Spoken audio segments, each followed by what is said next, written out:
So, fun fact, before I started doing YouTube, I actually spent a few years as an indie video game reviewer. In 2019 or so, I saw something that was reaching out and looking for people to review games for a UK-based website and started writing for them along with a team of other people. It wasn't paid since the website was completely ad-free and just kept up by the owner. We were all in it for love of the game and doing it for fun, so none of us really cared about that anyway. We were all just happy to essentially be paid in free game codes. Then COVID hit, and all of us had a lot more time to stay inside and play video games. Our output skyrocketed, but when the lockdown started to ease and we all started getting back to our regular lives, we slowed down. Combine that with a branding shift from the owner at the start of the new console generation that made most of our readers lose track of us, and him losing the time to be involved due to shifts in his personal life, we collectively ended up sunsetting the whole thing.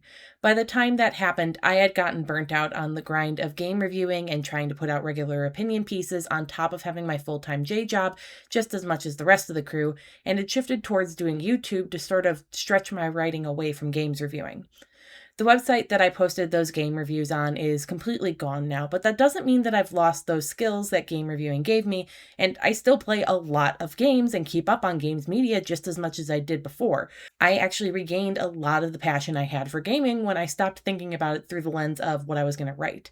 So when I found out that there was going to be a Winx Club video game to go along with the reboot, well, that got me curious about how there had already been a bunch of Winx Club video games, and curious about how they might compare to each other given how far apart they had been made, and how they, just maybe, might have been a bit of the old shovelware. So I think you can already tell what we're looking at today. This won't be a completely comprehensive list, but I have endeavored to make it as complete as I can reasonably manage. But I do want to make clear what isn't going to be talked about here so we're all on the same page and I don't have to fend off questions. To start, there are a bunch of Winx games that have been lost to digital rot or the sands of time, and of those that are not easily available anymore, many of them did not have anyone really trying to do the preservation work that would have helped me here. In particular, I'm just not going to be able to cover any of the mobile phone games. There also don't seem to be any current Winx mobile phone games either, at least not official ones. There are one or two things that pop up when I search Winx in the App Store, but I highly doubt something with this description is an official game. Hello, sweet fairies! I am so excited. Today I'm going to tell you about myself. I am Princess Fairy Tale, the fairy of the dragon flame. I grew up in Fairy on the Earth planet, but at Fairy I found my best friends and I made my biggest dream come true, becoming a fairy. I only have eyes for sky. Our love is truly a magical one. I enjoy reading, especially books about magic, and I like making cakes. Dress me now, enjoy! Yeah, so I won't be covering that. Then there is a game that was available on Xbox One, as in the Xbox One released in 2013, not the OG Xbox, that I won't be able to cover either. I come from a PlayStation household. I simply do not have an Xbox or access to one in order to get this game played, and while I considered it, I cannot justify buying a whole console that I do not need or want just to play a single game for a video. Similarly, I'm not going to be touching the Winx Dance Dance Revolution game for the Wii. It's DDR, and there's not much I would have to say on that. I've played my share of DDR games over the years, and I do love a rhythm game, but I'm not huge into them, so I'm not someone with enough knowledge to tell you if the beat maps are good or not, for example. There's not much I would be able to say about it, except the fact that it exists, really, so I'm sparing you having to hear me fumble through that. And lastly, I will not be covering any Roblox games. Roblox is a whole mess that I just do not want to get into. I also wanted to focus on official content, and the fact that the big Roblox game at time of writing is a fan game that ended up getting official creative blessing is a gray zone for that, and I don't want to try and parse it.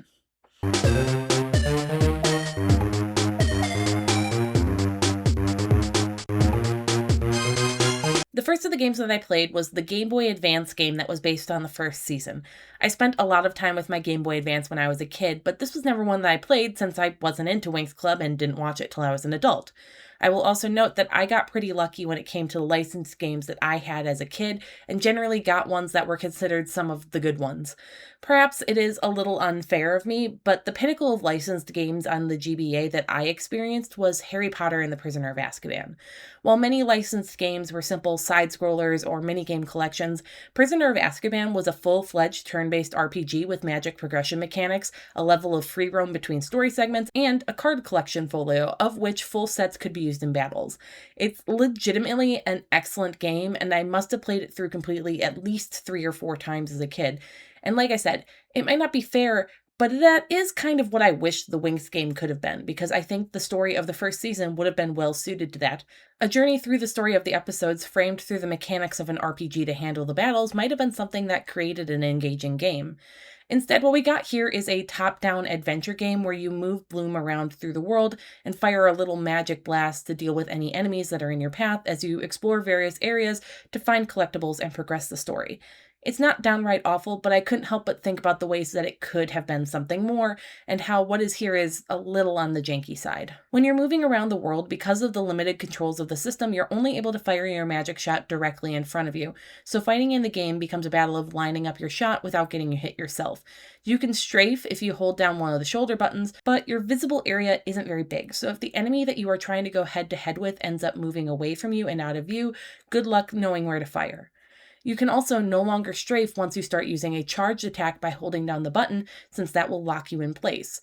To be honest though, I didn't realize I could charge into the two alternative attacks until like halfway through the game. These charged attacks are best used against a small handful of bosses in the game, but since those move around a lot, it's a matter of standing still and kind of hoping they wander into the right spot for you to fire it off. And God forbid you miss that charged attack, since it's going to deplete your magic meter more than the standard blast. Of course, you won't be used to having to conserve your magic when you get to the boss battle, because during a boss fight is the only time that the magic meter exists. At all other times, you can just fire off as much magic as you want whenever you like. It does make the boss battle something you have to think about a little more, but it also means you're going to have to change up how you're used to playing in order to tackle them.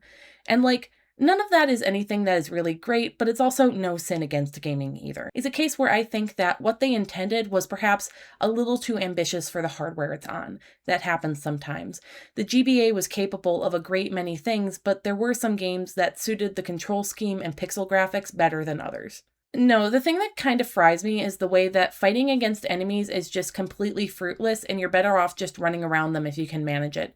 Fighting enemies that take more than one hit is a slow process that eats up time.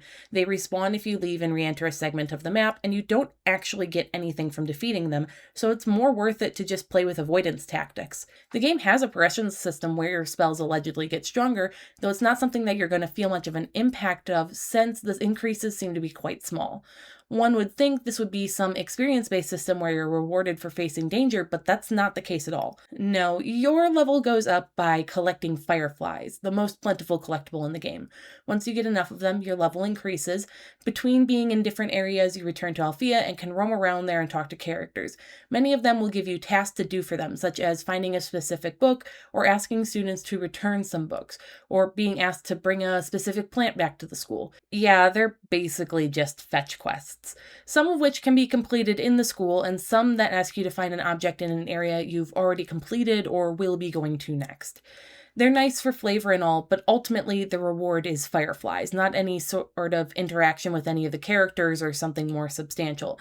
And yeah, that's to be expected for a game that doesn't actually have any inventory system and is more just flagging when you've done an interaction to determine if you have an item or not, but that doesn't mean that it gets any more exciting to get the same reward over and over again. However, that is just a fraction of the fireflies that you will get during the game, and you could honestly skip every single one of the side quests and have just about the same experience. I admit that I gave up on them about halfway through the game and only completed them if I happened to stumble on the needed item while making progress. The way that you're going to get most of the fireflies in the game is via shakeable things in the environment, like trees or plants. Each area has something that you can shake or check, and performing that interaction will sometimes yield a firefly. So you're actually going to spend most of your time and levels checking these various things in the hopes that some of them will yield what you need in order to level up. This is, frankly, boring and doesn't tie into anything else that's going on in the game or in the show. Sorry, I guess I missed the part in the Black Swamp episode where the girls spend 20 minutes walking around and rattling the bushes to make their magic stronger. It just makes things a slog, and you'll never guess what I kind of stopped doing after a while. Yeah, that's right, I gave up on trying to level up. I wasn't interested in going for 100% completion, so I wasn't really all that bothered with not finding all of them. The only other collectible is that sometimes you can find pictures that fill in the album. That's something that just feels like filler. Oh boy, I love looking at a screenshot of the show compressed to hell of Mac. How exciting! Said no one ever. And to be clear, you are playing as Bloom for the entire game. You may interact with her friends now and then, but don't expect to get to know them more than what you can fit into a handful of text boxes. I recognize that this was definitely made with the intention that you'd already watched the show before playing, but a worse and truncated version of the first season where I can only play as one character isn't really an experience that's going to endear me to the franchise more, you know? The game isn't terribly long. There are only a handful of levels, less if you don't count the times that you come back to Alfea between them as actual levels, which I wouldn't. But I will say it is at least a full story and full experience. But when you finish the final fight against the Tricks to beat the game, there's not even a conversation or cutscene with your friends to celebrate, just a quick text scroll and then the end. That's it. Wow, what a satisfying ending. It really makes me feel like this isn't a game that was just rushed out to capitalize on a children's TV show doing well. Part of me has to wonder if part of the reason why there isn't a very expansive game here outside of it being a cash grab is that a lot of the cartridge is taken up by the theme song. Yeah, after you boot this game up and sit through a boatload of logos, it plays the whole 4Kids theme song and animation before taking you to the menu. That's something that, even crunched down like it is, has to take up a lot of space on the cartridge. There are other clips, sure, but most of them are only a few seconds long compared to the whole opening being there. For all that said, and how much I don't think this is a terribly engaging game, I also don't think it's the worst thing in the world either. I'm sure there are some kids who really got a kick out of just being able to explore Alfea as Bloom at all. That's the place from their show, and they were able to look around it, even if the layout it seems like it's pretty inaccurate to the one that would have been happening in the show itself. But I also think it's important to point out what this game isn't. It's not a minigame collection. If you grew up in this era like I did, then you'll likely know the curse that was the licensed game for girls. I've been playing video games since the Game Boy Color and the PlayStation 1, so I've seen trends in games. Plenty of licensed things are shovelware slop, but it was always the games licensed on things that were considered to be girly that got even more of a rush job treatment, very often coming in the form of being little more than minigame collections. I had seen this time and time again. The assumption that girls don't play video games leads to games based on things that are considered for girls being made cheaply and coming out subpar, leading to a poor experience for girls that doesn't encourage them to keep playing, leading to the assumption that girls don't play games, and on and on and on. So the fact that the Winx Club game isn't a mere minigame collection is something to be commended. It would have been easy to just put together a few quick minigames on the fly and call it done, but that's not what they did, and I have to give at least a few points for that. Even if I think what we have here isn't something that's going to be long-term engaging and isn't something you really need to go back to these days.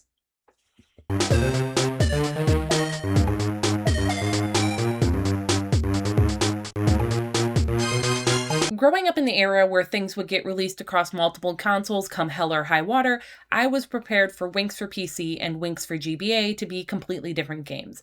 I expected PS2 and PC Winx Club would be fairly similar, since those are hardware capable of handling similar things, but there was no way that the GBA game would at all relate to them despite sharing the same name. That's just how things were. Boy, was I wrong. Now, to be fair, there are a lot of differences here born purely out of a computer game being far more capable than the GBA one. But the basic bones of these things are the same. They're covering the same content and working with similar systems, but the PC version just has the space to have extra stuff going on that the GBA version couldn't fit in or handles in a different way. For example, instead of just finding the art images in trees, you have to purchase them at the library. Since the school is so much bigger feeling, they've scattered things all over it for you to reveal, which is done by going up to a sparkling spot and then basically playing a slot machine minigame to select 4 of the same picture. I admit that's one I stopped doing after a while since it usually just gave gems, which I had plenty of. Once again, you're just playing as Bloom and not the rest of the group, and once again, they're really just showing up in big story moments, so it doesn't really feel like you have your whole crew with you, but that's just kind of the limit we have with a game like this. The best thing added because we're Bloom, though, is now there are moments where you're able to talk one-on-one with Sky, and they're like a little dating sim segment, asking you to choose responses towards him. This is the best because there are very obvious good answers, neutral answers, and bad answers. And the bad ones are a little unhinged, so if you want a bully Sky simulator, you have it right here. Being in 3D instead of pixels also means you can choose and unlock different outfits for Bloom to wear, which does feel a little more personalized. The combat is quite similar to the GBA version in that you have a shot and a shield, and that's it for the most part. But it is helped immensely and made far better by the simple addition of the ability to lock onto enemies. Strafing existed in the GBA game, but you were locked to just firing directly in front of you. This time around, you can strafe all you want and be completely locked onto an enemy, meaning that you can dispatch them far faster. You still don't get anything from defeating them really, but they're far more aggressive and will chase after you more, so it's not as simple as just running around them, especially if there are also environmental hazards. Bloom can be pretty fragile at the start of the game, so killing any enemy you run across does feel a bit more like a matter of survival. However, we are still limited to only going into fairy form for boss fights, which does kind of suck the wind out of things somewhat. It always feels like it would be more fun if we could go into fairy whenever we wanted, but I understand how that would be tricky from a gameplay perspective, especially for a game in the era that this one was made in. Boss fights are also completely different here. In the GBA version, they were a lot like regular combat, but here they take on a completely different form. The boss will be in the center, and you can fly in a circle around them. You collect magic sparks they give off in order to restore your magic and avoid the evil-looking ones. You can sling spells all you want, and it's a matter of dodging attacks while doing damage. My only real issue is there isn't much of an indicator on what I should be doing to do damage. For example, in the first boss fight, I was slinging spells all the livelong day, but none of them were doing anything, and it didn't seem like they were getting blocked either. At points, it seemed like I needed to attack from behind, but at other times that wouldn't do any damage. It was just hard to tell if I was supposed to be spamming or strategic, which is a little frustrating even if I got through it just fine after a few tries when I actually remembered to use my shield. My bad for forgetting I had it, honestly. Between the two, I think the PC version is definitely the stronger game, but it has the benefit of being on stronger hardware, so it's just able to execute the same concepts better. I love the sprite work of the GBA version, but I do think the 3D version immerses you more in the atmosphere of the world since it's able to capture the look of the show a little more accurately, and thus gives off more of a similar vibe to what the show had going on. It's also just able to be a bigger game with bigger environments because it's not limited to what can be put on a GBA cartridge. If you're looking for a Season 1 experience, this game is going to be the one that is more engaging to play. It takes a touch of finagling to get running on modern computers since it is quite an old game, but not so much that you need to break out emulation or virtual boxes, so it's still pretty accessible.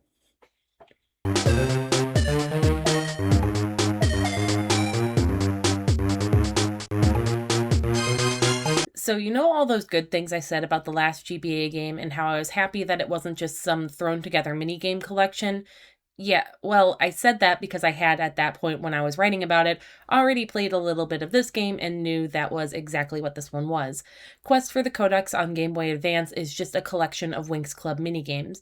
It's minigames that they've tried to truss up and make look nice, but that doesn't automatically make them anything more than just a collection of minigames. When you enter this game, you are given the option to just play these little games, or you can engage with the story mode. When you do that, you get a fairly loose retelling of the story of the second season, told with stills of the characters and text on screen. This is then interrupted now and then by one of the main 6 characters kicking off one of those minigames that's related to what's going on. Though this is something that can be pretty loosely done because the goal is really just to kick you into the minigames.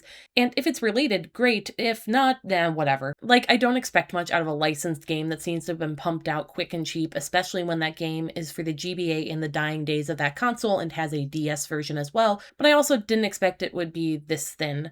It doesn't even have the little videos that the last game had. You get some of the theme song playing over the main menu and that's all.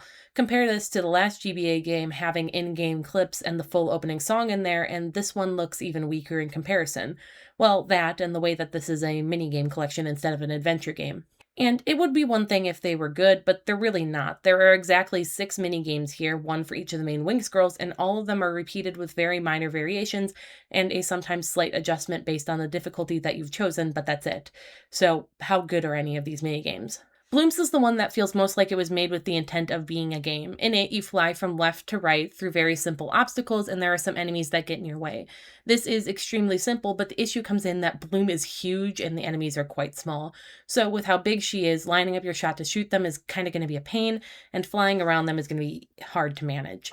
So it's a good thing that she was given a second shield attack that spins around her and will do basically the same thing. Oh no, it takes up more of her magic meter? Good thing I'm zooming to the other end of the level quick enough that I'm not going to run into enough enemies for that to be a problem. This is boring but generally inoffensive, and they do at least change up the background when she's meant to be in different contexts, which is a little more than I would have expected from a game this basic. However, it really is just a rush to get to the other end, and none of these last long enough to feel like they're anything all that substantial. It feels like they end just as soon as they get started. Flora's minigame is It's a simple match 3 that anyone even remotely familiar with casual gaming will easily recognize.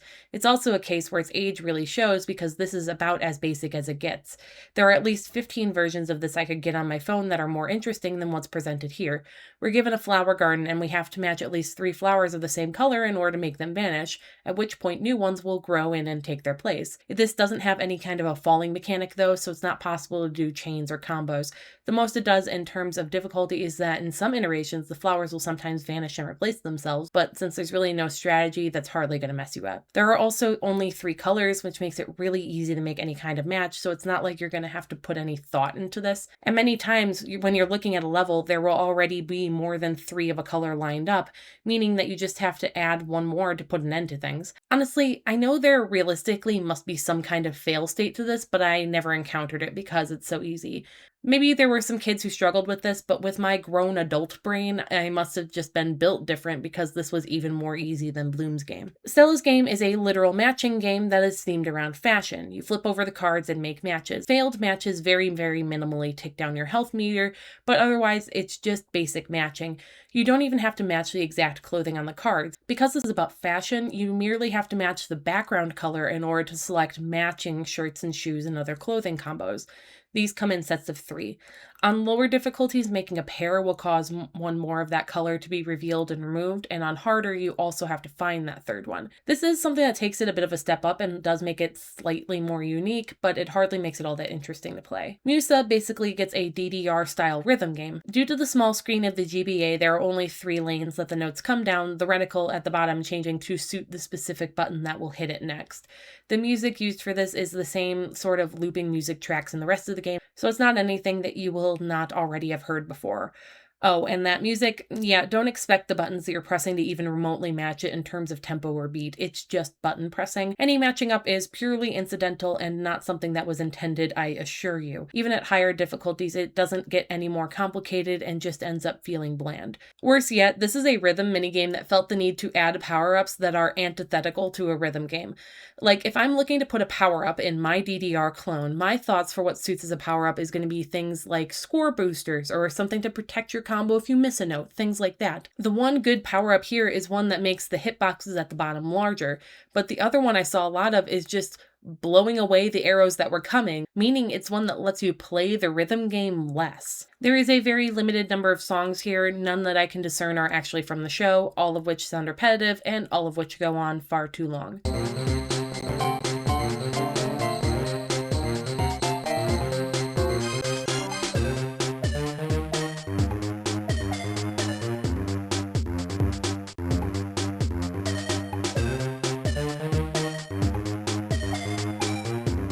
Tekna's minigame is the one that frustrated me the most. Hers is a clone of Breakout. Now, I love me some Breakout. I've played a lot of it, but I do really hate this version of it. Firstly, the bounce bar is far too sensitive. Single taps will send you quite a bit, and while I don't want a bounce bar that is sluggish, the sensitivity here means that if you slip up and hold it too long or hit the wrong direction on accident, there is little chance that you're going to be able to make a correction. That means that the power-up that makes the bar larger becomes your best friend, as that's going to give you the most forgiveness in trying to make a recovery. Then you have this little bat thing that's flying around at the top of the screen. Its job is to drop anti-power-ups on you now and then, something that you can counter by either hitting those with the ball or by hitting the bat and temporarily banishing it. The problem is that the game will often give you brick layouts that do not have any kind of gap to get up to the bat until you make one. I can deal with getting a few blocks out of the way to get that gap. A layer of 4 or 5 that each take 4 hits to get through, that's asking too much. And the anti-power-ups are completely ruthless too.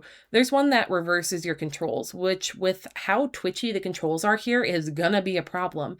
You make one press mistake and that's a life gone, easily. You don't even get time to reorient yourself because the second you realize your controls are reversed, you've already dropped the ball. And there's one power-up that can straight up delete your bar, so that's easily another life lost. With how much feels stacked against you, this feels like a place where you were meant to get hung up and stuck for ages playing this as a kid, so it seemed like the game was a lot longer than it actually was. And lastly, we have Aisha's game, or Layla, since we're still using the naming conventions of the 4Kids dub in this release. For her game, you have to reveal a picture by cutting straight lines into the center of a large square. The areas you cut are revealed, so you have to basically cut around the image. The complicating factor being the two obstacles. One is bouncing around inside the square, so you can't let it touch your incomplete line, and the others are running the perimeter, so you can't just hang out there and wait endlessly, forcing you to start cutting. It just feels like these obstacles are a little too tedious and strict, even on lower difficulties. They move at a decent clip, and the minigame does not give you much of a chance to get your bearings, so you can sometimes lose a life right off the bat if you don't pick up on the setup immediately. What threw me off on my first time playing is that while you can make multiple boxes to cut, those extra lines left over showing you where your last cuts are not a pathway that you can still use like it might feel you could, which leads to a little confusion when playing. Once you get a hang of it, it is something that is pretty understandable, but the instructions that you're given didn't give a lot of help to get your bearings and don't actually explain much. It's a bit of a pain of a game, and honestly, it could sometimes feel like it's a case where you either get a really good placement on the picture you need to cut and finish it in 30 seconds, or you don't and you end up failing while trying to fiddle with the thing. If the silhouette is in a corner, you're golden. If it's in the middle, you're screwed. So when the mini games aren't all that fun, it can end up making you groan when it's time to get into some of them, which is a shame since it does feel like the game strives to have a somewhat even balance of the mini games, so you're going to end up playing all of them a decent amount. However, this also means that if you're having a hard time with one of the games, it's going to end up blocking you out of continuing until you manage to overcome it. There are a few points where you get a choice of which order to take multiple minigames in that you want to play, but you're really only getting a choice in order. You will still have to finish them all in order to continue. I'll be honest with you, I did not finish this game. After a while, I just sort of got sick of it and realized I was finding the whole thing a bit of a slog. I think I probably got about halfway through before giving up and calling it quits. When the minigames are a slog to get through, it was hard to motivate myself to keep going when I knew I had so many other games to play still.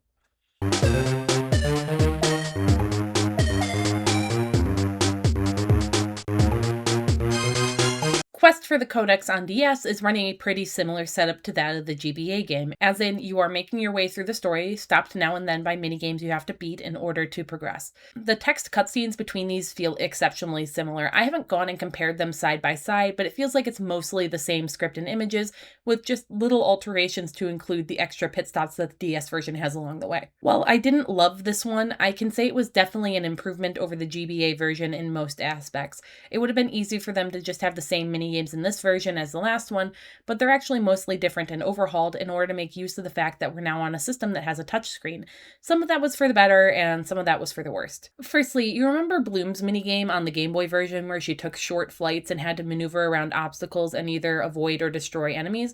Well, that's not exclusive to her anymore. Now anyone can participate in those segments, as they've been added throughout the game anytime that the girls are going to a place or implied to be flying through danger. Sometimes you will play them as just one of the girls, and at others you're going to be playing them with anywhere from 2 to 6. If you have multiple girls, you can switch between them at will to use their slightly different magical attacks, or simply to change into a fresh girl with full health and magic. Many of these are very short, taking as little as 30 seconds to get through, and the issues they had when they were just Bloom's minigame really haven't been fixed. There's no reason to fight the enemies outside of when a segment is explicitly a boss fight, where the whole point is to fight one. You have enough health, and the segments are short enough that you can just kind of tank hits the whole way and not have any issue passing the segment. And your health effectively multiplies for every extra girl you have, since the ones in reserve in the back maintain their health fully until you swap them in. The short length and the lack of the need to actually fight enemies meant that after a while I just ended up holding one direction and autopiloting my way through them. These are thrown in all over the place, and I understand why. It breaks things up, and it's a segment that is a little more action-oriented than the minigames are, but there are so many of them, it can feel like we're doing these half the time, and their inclusion can feel a little haphazard. Sometimes you will do one, have like 5 lines of dialogue, and then immediately do another. They feel like an interlude at points rather than an exciting moment of gameplay, and sometimes you'll have weird things with how they're handled that just feel tedious and like the game is using these to pad itself out into a longer runtime. Like, there's a spot where you have 3 of the girls and have a boss fight against a monster, and then immediately after you have to do that same boss fight with the same monster with the other set of 3 girls. Why are you making me do the same thing twice in a row? And then there's another point where we're adapting the episode where the pixies get hypnotized to run off back to the village. We have to individually collect each pixie.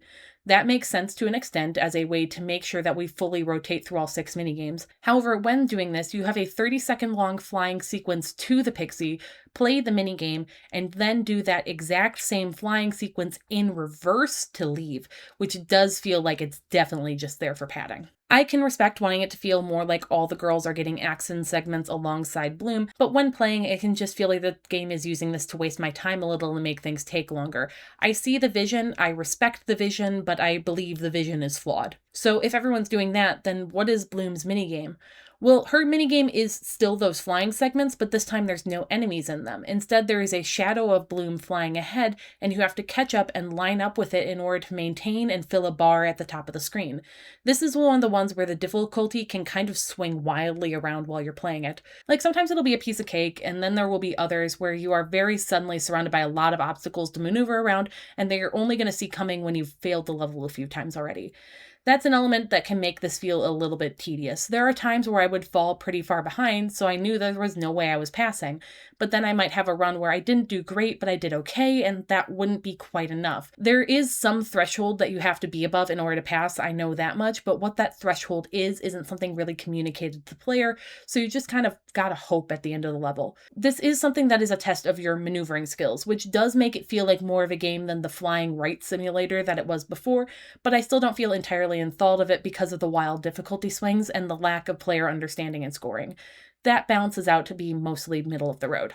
In Flora's minigame, a vine is growing from the center of the bottom screen, and you have to help it by eliminating any bugs that try and take a nibble. It's a basic little thing where you tap on the bugs and an orb shoots from the center of the screen in order to hit that bug and destroy it. It's simple, but it is a bit of twitchy reflex fun. The only issue is that the main power supply you have is not big enough. You see, there is a magic meter as part of this game in an effort to make you work at firing specifically at the bugs instead of just firing wildly and constantly. That's fine, and I think having a limit in order to keep the player from just spamming shots is a good thing. That said, if I am firing and hitting a solid 90% of enemies on the first hit with the rest getting hit on just my second shot, I don't think it's unreasonable to think I should have a little bit of magic meter to spare, right? Yet, for some reason, my magic meter was regularly sitting at the bottom as the game sent me more bugs than I could hit in the amount of time it sent them in. My session with the game would swing wildly back and forth between times of plenty and times of famine with this magic meter, to the point that even though the game had power-ups, I never shot at them because I didn't want to waste any of my meter just in case the bugs were suddenly numerous. Perhaps one of those power-ups increased the magic meter permanently or temporarily, but I would never know. The colored gems don't tell me anything about what kind of power-up they granted, and the setup of the game was discouraging me from taking the shot and finding out. It's a bit of a fun game, but that magic meter needed rebalancing. Aisha's game has been completely changed. No longer are you trying to do that thing where you draw the boxes around stuff. Instead, they have taken the rhythm game that was Musa's in the GBA version and given it to her with a few graphical tweaks because it's now on 2 screens instead of 1. It's basically the same with all the same issues and does make her feel a little less unique. Like, I understand that dancing is something that is pretty important to her character, at least in that season, but it does mean that this game now has 2 different rhythm mini-games, which makes the 2 of them feel a little more similar and does keep the gameplay from feeling quite as varied. Musa does have the other rhythm game, and it does try to be different, but it doesn't do that very well. Instead of being controlled with the buttons, this one is controlled entirely using the touchscreen of the DS. You have a piano, which indicates the places you're going to tap as the icons move into place over them. The icons themselves actually change. They have 4 different forms they can take, and you need to select the correct form in order to be able to tap them away, essentially adding an extra step to the whole thing. The issue is that the beat maps of this game really don't do much to match with the beat or vibe of the song, much like with the other rhythm game, so you never get a good sense of flow going even when the difficulty starts to ramp up. Additionally, while the changing of the instrument that Musa is playing adds a layer to things, this is not something that you have to change in time to the beat or anything like that either, so even if there was a good flow going, it would serve as something of a pace breaker. This does cause there to be some small changes in the instrumentation, sure, but it doesn't feel like something fleshed out and doesn't feel very meaningful as a rhythm game. Honestly, taking that switching element out might have allowed them to make slightly more complex beat maps than the fairly simple ones that are used here to accommodate the fact that there needs to be a pause in the beats to allow that switch. Then again, the lackluster music that has nothing to do with Winx Club and the beats that you're hitting not matching up all that well does make the whole idea kind of moot, doesn't it?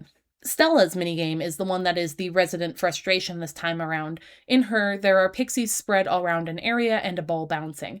You have to draw lines on the touchscreen in order to bounce the ball into a certain number of pixies within the time limit to pass. This one could be fun in theory, but the implementation here leaves a lot to be desired. Firstly, if the ball goes off the screen, it's game over, and that is perhaps a little harsh. I think there was room for a 3 strikes and you're out system here because it can be intensely frustrating to be only one pixie away from finishing, only to misjudge a little bit and having to do the whole thing over again. The complete lack of second chances just feels really off base, and you will misjudge things for sure. If the ball is moving around and bouncing, it makes sense that you might want to draw your lines a little in advance with the intention to intercept the ball as it moves around. However, these lines do not linger very long. You basically have to draw them just before the hit in order for the line to still be there. Draw just a little too early and that ball is going to end up going off the screen just because you could see the path it was on and tried to get ahead of it. Because you're drawing them so last minute, it can be hard to draw something that's actually going to angle the orb in the direction you want it to go.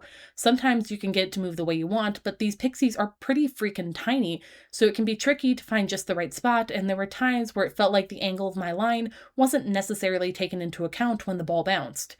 And don't forget, this is all on a time limit, and there is a set speed at which the ball is going. So once the difficulty starts to ramp up and you need to collect more and more pixies, you had better hope that some of them are clustered together so you can grab more than one at once. I can see where the intent to make something fun was here. I just think a few things went wrong in the execution that made it really hard to get on the game's side, and it does unfortunately leave this as the weakest of the bunch. Tecna's game has thankfully ditched that god-awful breakout clone that made me want to pull my hair out. The replacement is perhaps a little bland, but not outright bad, so I'll take it.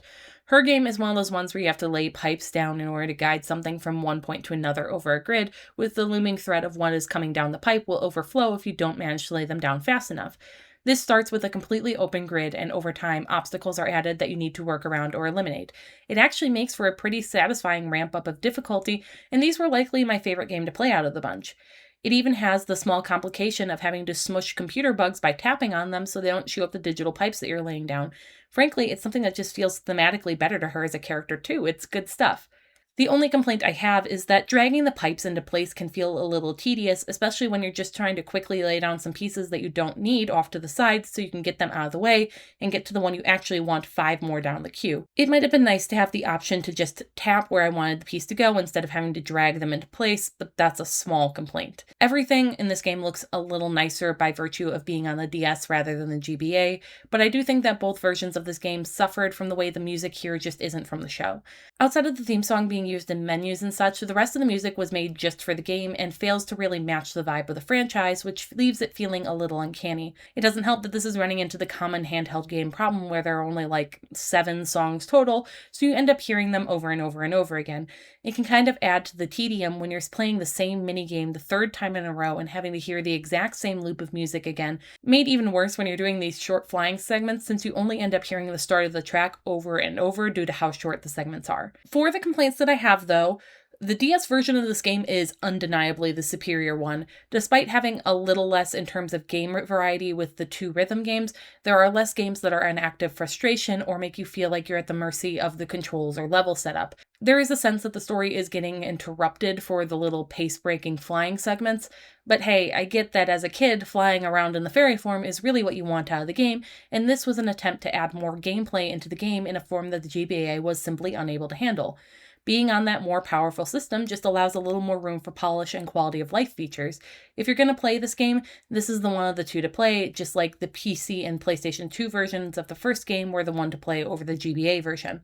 That's nothing against the fact that those are GBA games. I love the GBA, it's just that there are other versions that are a little more fleshed out.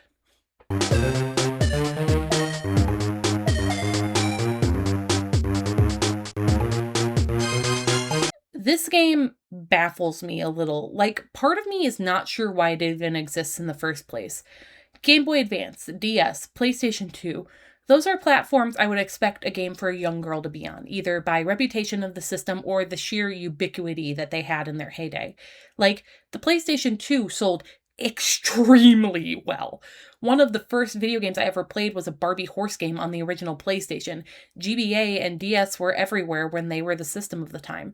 The PlayStation Portable, Well, it's not that it sold poorly or anything like that, it did pretty well, but it wasn't exactly a system that was in the hands of the Winx target audience at all. The PSP as a system was definitely that might have been in the hands of young girls who were into Winx Club, but they were not the primary audience.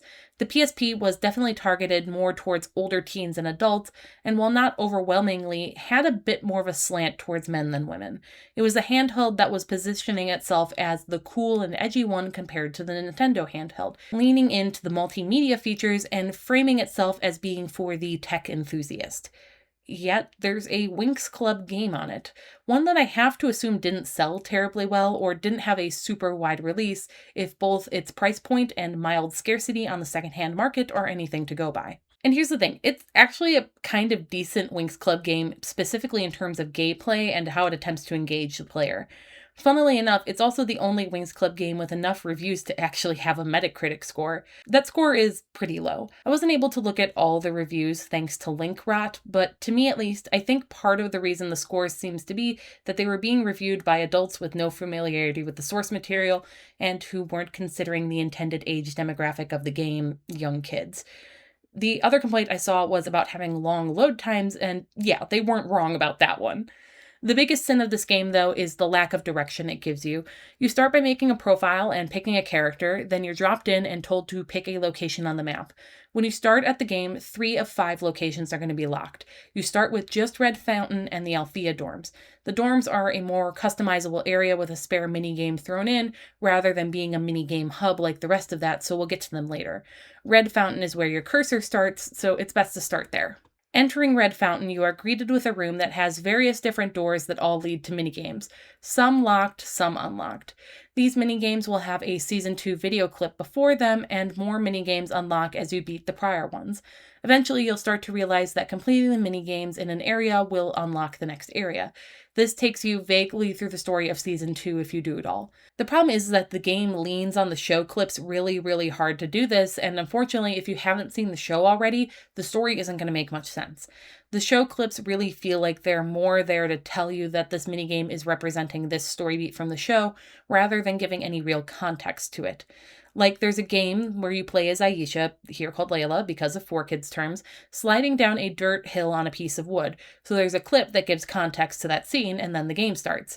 The game does feel like it needs actual cutscenes that string the minigames together better, or even just the talking heads and text boxes that the last few games had. This one throws you into the deep end, and unless you already know what's going on, it's not going to make much sense. And yeah, maybe the game is made for fans of the show, but on the off chance someone who isn't does end up playing it, perhaps a kid who got it from a well-intentioned but confused relative as a gift, this doesn't do much to showcase the best of these characters. Season 2 was the season where I think the story was more suited to being truncated into the plot of a game, and it doesn't feel like there was an attempt to do that here. However, in contrast to how the storytelling is weak, the gameplay feels somewhat stronger here. It's still a minigame collection, yes, but many of the minigames feel like they're more action or reaction oriented, which suits Winx Club well. Like I said, there's a game where you essentially play snowboarding with Aisha, going downhill and avoiding obstacles. There are multiple games where you have to dodge around obstacles while you run or run from an enemy. It feels a little more action-packed and like they're getting into the more action-oriented side of the franchise in a way that feels a little more invigorating than the flight minigames that we had on the DS. To be fair, the PSP is simply a more powerful handheld than the DS was, so both were likely doing what they could within their bounds, but part of me thinks this is something that fans might have gotten a little more of a kick out of. That said, there are still plenty of minigames that fall into typical minigame things. For every runner or ship flight minigame, there's one where you have to match button press sequences or rely on memorization. And I have to say, while I was excited to play the game where we got to do some shooting with the ship, at the end of the day it was a little underwhelming. So I want to run all these down real quick so I can give you a flyby on them, but before doing so I have to talk about emulation real quick. You see, I don't have a PSP, I never have. At the time I was on the DS and not old enough to earn my own money to buy a PSP on top of that. So in order to play the game, I did emulate it, but that was for the purpose of being able to capture footage, and I did play with a DualSense to get some feel of how the button presses would have felt. However, I had to stop doing that in the middle of the Cloud Tower section of the game. There's a game involving Tecna there that is simply unplayable on emulator. You need to watch the screen as colored blocks fly in from the left or right, and press the right button if they line up and match with the place on the Cloud Tower model in front of her. However, when you play this game on emulator, the camera bugs the hell out. It fixes itself when you press a button, but only for a second, just long enough to get a peek, but not long enough to effectively play the game. I figured I would struggle through the whole thing since this was just a quirk of emulation and not an actual problem with the game, but after 2 rounds took me double-digit minutes when they should have taken me under 2, I looked and realized that there were 10 rounds of this game, and I'd die if I had to make it through all of them. So I closed it down. Because this isn't a very popular or known game, there isn't anyone trying to make a fix or cheat skip on this emulation, so it exists in a pretty unplayable state. However, I have played the full game. You see, while I never had a PSP, fortunately, a few years ago, I bought a secondhand PlayStation Vita, the PSP's less successful little brother, and it has some aftermarket modifications that let me get this PSP game running on it. So yeah, I played all of it, even if I don't have the footage of all of them. But let's talk about those minigames. While each of these minigames has some alternative modes like time trials and such, I'm just going to explain the basic. Starting at Red Fountain, Storm Chaser has Musa running away from Stormy, avoiding obstacles to keep her from catching up, kind of like a reverse Crash Bandicoot. The difficulty mostly comes from the fact that you can't see what's coming up. Blushing Flora does not actually star Flora as you play as Aisha. It's a memorization game where there are objects in certain places, Stormy messes them up, and then you have to put them back where they belong again. Despite showing you something pretty cluttered, only some of the objects will actually get moved, so it's actually dreadfully easy. Underworld Assault has you playing as Aisha again, sliding down a desert slope and dodging around obstacles. Technically, you're racing Stella as you do this, but if you're even a little competent at the game, she's not going to cause you to even have a bit of trouble. Brandon to the Rescue has you playing as Brandon facing off against Stormy. You're shown the look that she is rocking, and after she makes a set of clones, you have to choose the one that matches what you saw before. It starts easy and ramps up in difficulty over the rounds, getting down to smaller details and fewer differences. I wouldn't say it's outright hard, but there were 1 or 2 times where I did sort of have to make a guess because the difference was slight. Mayhem Globe Mania is an auto runner where the ship speeds down a forest corridor and you have to dodge around and jump over obstacles with it to get to Red Fountain. Simple and straightforward, but it does have a sense of speed that makes it feel exciting. And we cap off with Raid on Red Fountain, where you play as Bloom and play a game of Simon to cast spells against the Tricks to try and stop them from taking the Codex piece. From there, you can move on to Cloud Tower. Icy Trouble is basically a reverse of Storm Chaser. As Aisha, you are running away from the camera instead of towards it, as Icy throws snowballs down the hill at you. You have to dodge around them on the way up to the top. The twist here is that there is a shield mechanic that you can use a limited number of times, which is a bit of a nice save to keep you from losing health if you end up trapped against a wall and can't get out of the way in time. Hall of Terror is another auto runner, but this time you're going semi-sideways instead of away from the camera, and you're playing as Musa instead of a ship. The school is trying to attack you, so you have to get through the halls without taking too much damage. Witch's Brew is Stella versus Myrta. You're given a list of ingredients and you have to grab them all before she does. It can be a little tricky to handle this one since the camera controls aren't great, so it's hard to get a good look around. However, the game is somewhat generous in how many rounds you can fail versus win in order to pass the game and continue. Part of the problem is that some of the items you have to get just aren't very visually distinct, which can be confusing. Find the Codex is that Techna game I was talking about earlier that just completely broke things for me. Colored blocks fly into place and you have to hit the right button at the right time. It's actually pretty boring because of how easy it is. Heart Attack is really the same thing as Raid on Red Fountain, a Simon game played as Bloom against the Tricks. But the difference here is that instead of the sequence building on itself with each round, you're given a completely new one each time, which actually does up the difficulty. The area caps off with Convergence, where you play as all 6 girls. You have to press the shoulder buttons to select the girl displayed in the corner, and then enter a sequence of listed button presses that go with her. Each success fills up a meter that you then use to defeat the Tricks. It's extremely easy since there's not even the complication of memorization, and is mostly held back by the way that the meter just fills far too slowly, making the game feel like it's taking forever. We can finally head to Alfea now. Witch is Brandon to the Rescue again, though you play as Aisha this time and the difficulty has been ramped up. It also felt like it took a little longer, but that could have just been me spending too much time squinting at the screen. Rest, Relax, and Run is another chase game, this time playing as Timmy and giving us the grace of having some checkpoints. Snow Business is a repeat of the snowboarding game to some extent, this time in an actually snowy area, you even still play as Aisha. Concealed Codex is a cup and ball game where you play as Dark Bloom and have to keep an eye on something as several objects are shuffled around. I tend to dislike these, but I will admit they give everything a good shuffle so it doesn't feel overtly easy. It's just another case where there are a few too many rounds so it feels like it's going on too long. In Bad Bloom, you play as Lockette, her pixie. Bloom will rain light and dark orbs down on you. Collect the light orbs and avoid the dark to fill the meter up, and then fire a magic blast of love at Bloom to win. And then you're in the last area, Shadow Haunt. Principal Showdown has you playing as the teachers facing off against a monster. A spot on the monster will get a target, move the reticle over that, and then hit the button or buttons that the screen is indicating to you. It's simple enough, but it does give a sense of driving a monster back via the framing of the game. It's just pretty easy as someone who is pretty experienced in games, and I found myself kind of bored with it. Portal Password is basically the same game as Find the Codex, but it's less interestingly presented, which I think makes it a little less fun. Instead of slotting the pieces into a 3D model of Cloud Tower, you're just putting Tetraminos together on the screen and it feels less cool. Stella waving her hands around in the background doesn't do much to help. Monster Mash is where you get to do some shooting with the specialist ship around Shadowhaunt. Monsters show up, aim, and fire to take them out. It would be exciting if not for the pacing of how moving from each shooting gallery to the next is painfully sluggish and sucks the excitement right out of things.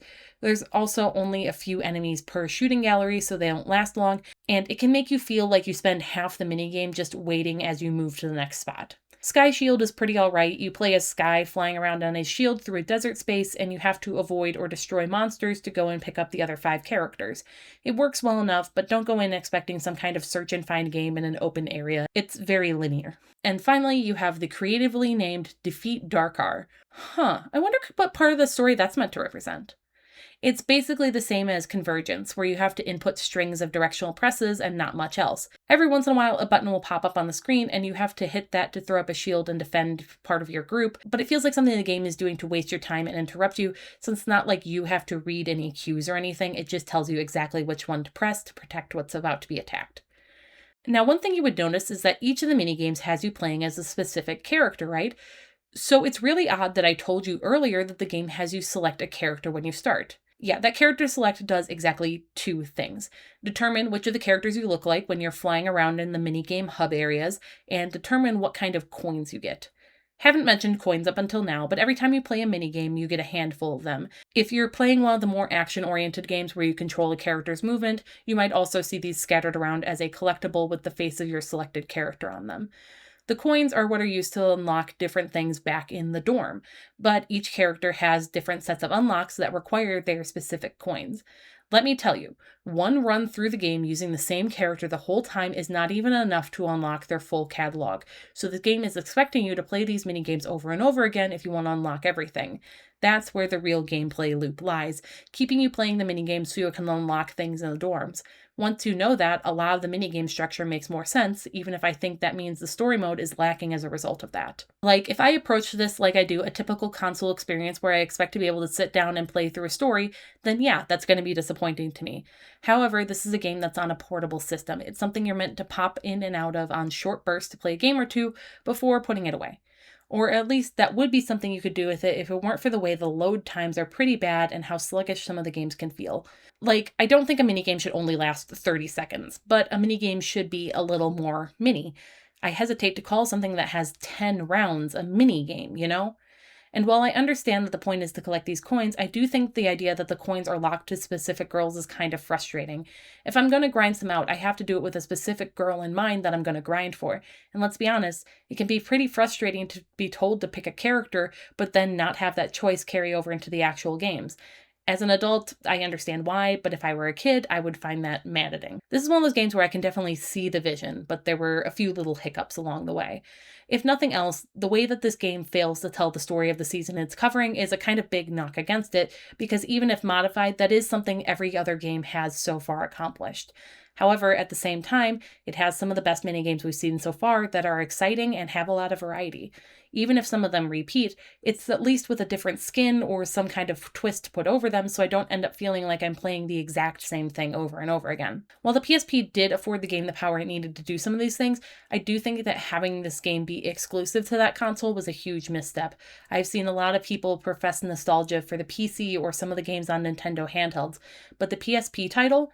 What little I could find of people talking about it was few and far between. It seems that the choice in console just kept this from reaching those who might have enjoyed it, and as a result, they don't have the nostalgia for it either.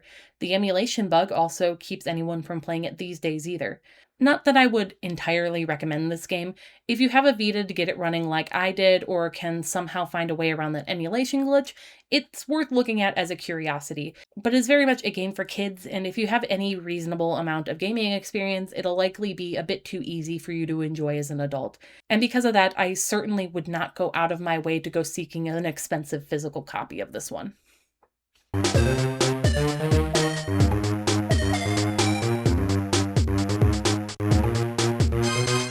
Mission Enchantix is made by the same developer as the Quest for the Codex games, and thus has a lot of similarities to those titles. It's also the last action-oriented game they would make for the series. There was one more game by them after this, but it wasn't cut from the same mold, so this does feel like a bit of an end-to-an era for these games. So the last two games were mini-games strung together with a story, with or without extra flying segments based on which version of the game you were playing. Well, this time around, the main game is completely just those flying segments where you have to move through an area and fight monsters. There are mini games, but they're sequestered off in their own side area in the menus, basically existing as a bonus to the main game. They're not the actual draw of the game this time around, just a little extra content. Those flying segments were the thing that felt most vestigial last time around. They didn't feel like they were adding anything more than time wasting, since they were easy to just hold the forward button through. I was worried that would be the same case here. Thankfully, it wasn't. There was definitely an effort to flesh out the mechanics here so that it could feel like a solid game, even if it was just that mode of play. For example, the game will sometimes throw down a barrier that it won't let you cross until you have defeated all of the enemies just before it, making you actually engage with the monster combat element of the game. You often won't know these are coming up until they hit, so it can sometimes be easiest to just take out every monster on the way instead of having to turn yourself around when the game asks you to do it anyway. Because the game is focused on these segments, there's also more enemy variety than they've had in the past, even if there are some staples that are just around the whole time. And while the levels are never totally lengthy, they are more substantial than the 30 seconds of forward holding flight that came before, so it makes more sense to actually fight your way through them, because enemies will sometimes follow after you for a bit if you just try and fly past them. I can see there was definitely an effort to make gameplay more exciting than it was before, and it feels more fleshed out. This is actually a pretty decent game, but there are still a few frustration points. For one, the screen is very zoomed in most of the time, so it can be hard to see what's coming up or what is around you when you're trying to navigate. That's not always a problem since the levels are, for the most part, pretty linear. However, the screen does zoom out every time an enemy shows up, so you can see a little more and get a sense of how you might maneuver or avoid some of their attacks. This zoomed out view makes it way easier to get a sense for what is around the characters, so I found myself disappointed whenever they zoomed back in once I was out of combat. Honestly, the biggest frustration for me is the way that it kept zooming the view in and out. If it had just stuck with one, I might have gotten used to it, but the regular zooming in and out meant that I had to reorient myself and get my bearings all over again in the early game. With time, I got used to it, but the fact that the zoomed out view was just outside my reach was a bit of a pain point. I get it, it's so we can see the girls in all their pixelated glory, but with how much of the screen they take up, they can feel a little too big on the screen when I'm trying to explore. Part of the reason things might be kept zoom in also might be because some of the enemies like flies and leeches are very tiny, to the point where they're a little hard to see on screen in the zoomed out view. Though I would argue it might be better to make them slightly bigger since they are tricky buggers to hit, I would expect that's because they actually want you to use your special attacks instead of your regular ones to hit these most of the time. Which brings us to the pain points of the magic system. Your basic attack does not cost anything, and given the way you cannot see enemies coming for most of the time until they're about to be right on you, you might notice that in a lot of the footage that is to the side of me here, I opted to just hold down the button for the basic attack and constantly fire, just in case anything got in my way so I could get in a hit or two right off the bat. This actually works pretty well, and for the most part, if you have the space to move around for dodging, the basic attack will get you through the majority of encounters perfectly fine. That said, each of the girls has a few other options at her disposal when moving through levels. They have a special attack that drains the magic meter on the lower screen, represented by pink gemstones. The basic special attack doesn't take all that much in the grand scheme of things, but it does take enough that spamming the attack is not a viable strategy. This special is something that's going to be more useful for taking out certain enemies. For example, Ayesha's attack has a bounce to it, making it useful in tight tunnels where it bounces around to get more than one hit. Stella's attack is homing, so you're more likely to hit the target. Bloom and Musa both have spray attacks that hit multiple times in a wide cone to take out multiple small enemies at once. And Techna's was the most situational, creating a shadow clone for enemies to attack. I never used hers outside of when it was tutorialized to me, mostly because combat areas are so small that anything that attacks the clone is likely to probably end up hitting you as well. Then every girl has a charged attack that makes a big beam. I would say this is mostly for boss fights, but the drawbacks this thing has make it completely not worth using in basically every situation. The charge up time it has is rather long, and you might accidentally waste time by doing so because if you let go too early, you have to start over. I had more than my fair share of fails on that because I mistook the change in the sprite for the attack being ready when it actually wasn't. The beam itself that follows is quite thin and doesn't do nearly enough damage to justify a long charge time. Additionally, if you're hit while charging, the charge fails and you have to start over again. Given how quickly the enemies in the game can sometimes move and the way they attack, chances are you're going to be hit most of the time when you're trying to get your attack charged. While the option is nice, it's just not worth it most of the time, and in boss fights, the bosses move around a lot, so it's not worth the extra magic spend that it's going to take to pull off when you're more likely to manage to get a hit with the regular special attack instead. Each girl will also get an Enchantix spell when they get their Enchantix power-up as you move through the story. This has combat utility, though many times it's something that also has a utility when trying to move through levels themselves. For example, Aisha gets a boomerang that she can fire around thin walls and then curve it down to hit switches, while Stella has an attack that explodes at the end of it, allowing her to hit multiple switches at once. That's where the biggest issue comes in. You're able to switch between up to 3 girls when you're playing a level, much like you could in the DS version of Quest for the Codex, though in that game you could go up to all 6. Given that in both instances each girl has their own separate health and magic bar, you only lost a level when you depleted the health of every single character. I think that limiting things down to 3 is a perfectly fine choice to make for the sake of balancing the game. The problem I have is there isn't much of a mechanic for restoring these things other than a pickup, which can lead to issues in levels sometimes. There are some magic crystal pickups, but there aren't too many of them, and the ones that drop from enemies will vanish if you do not pick them up. So if you run out of your magic crystals with one of the girls, you can run into something of a problem when you need to use that girl's specific magic to activate something in the levels. There's no restoring that magic meter unless you grab those crystals. So let's say, for example, you were playing the level right after you got Aisha's Enchantix, a level meant to teach you about how to use her Enchantix boomerang spell to hit switches on the other sides of walls. You're getting the hang of her Enchantix form and trying out your spells with her as your primary for basically the whole level, because she's your first Enchantix fairy, and that's fun. However, later in the level, when it's teaching you about throwing the boomerang around the wall, you don't get it on the first try. You need to throw it over the top and then quickly move down so that when it comes back, it curves down to hit the switch on the other side. You're new to this and got a little snagged on a piece of level geometry because you weren't positioned correctly. Here's the problem. You don't have enough magic meter for a second try, and you need to hit this switch to progress.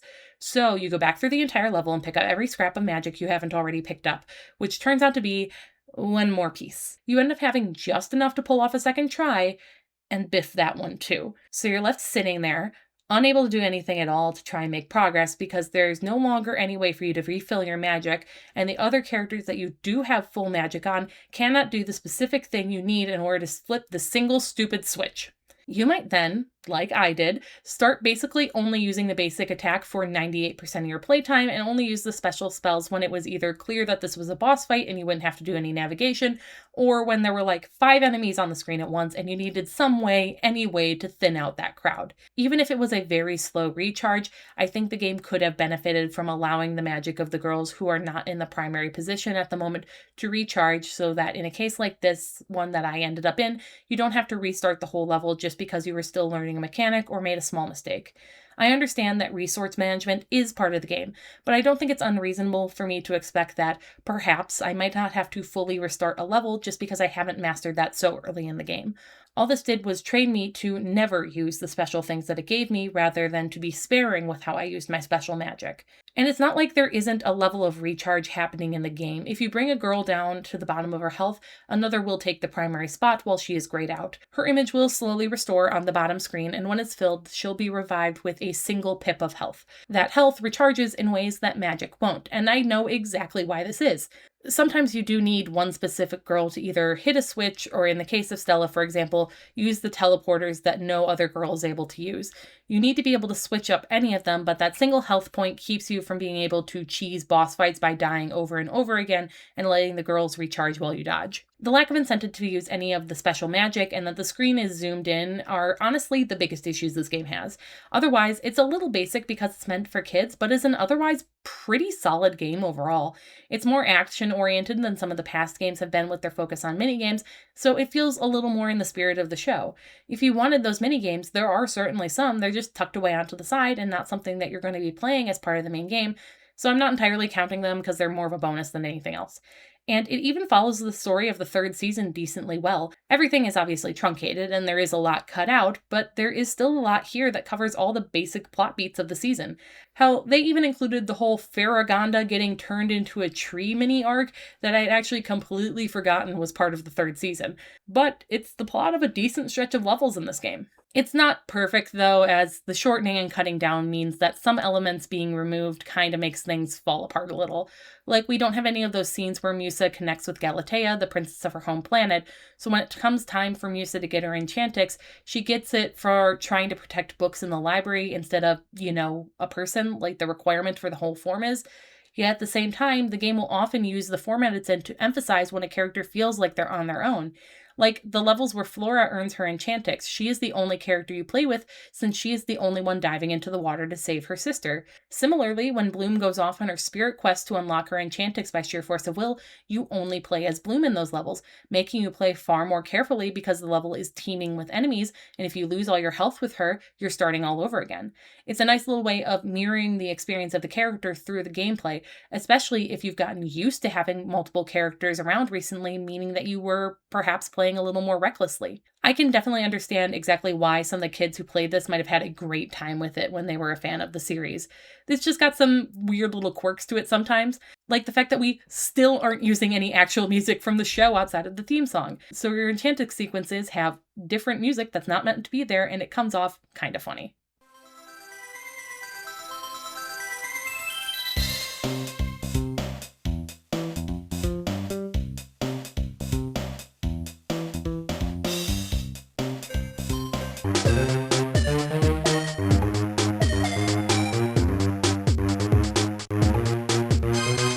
Something I think is interesting and worth noting is the way that this game might not play very nice with emulation.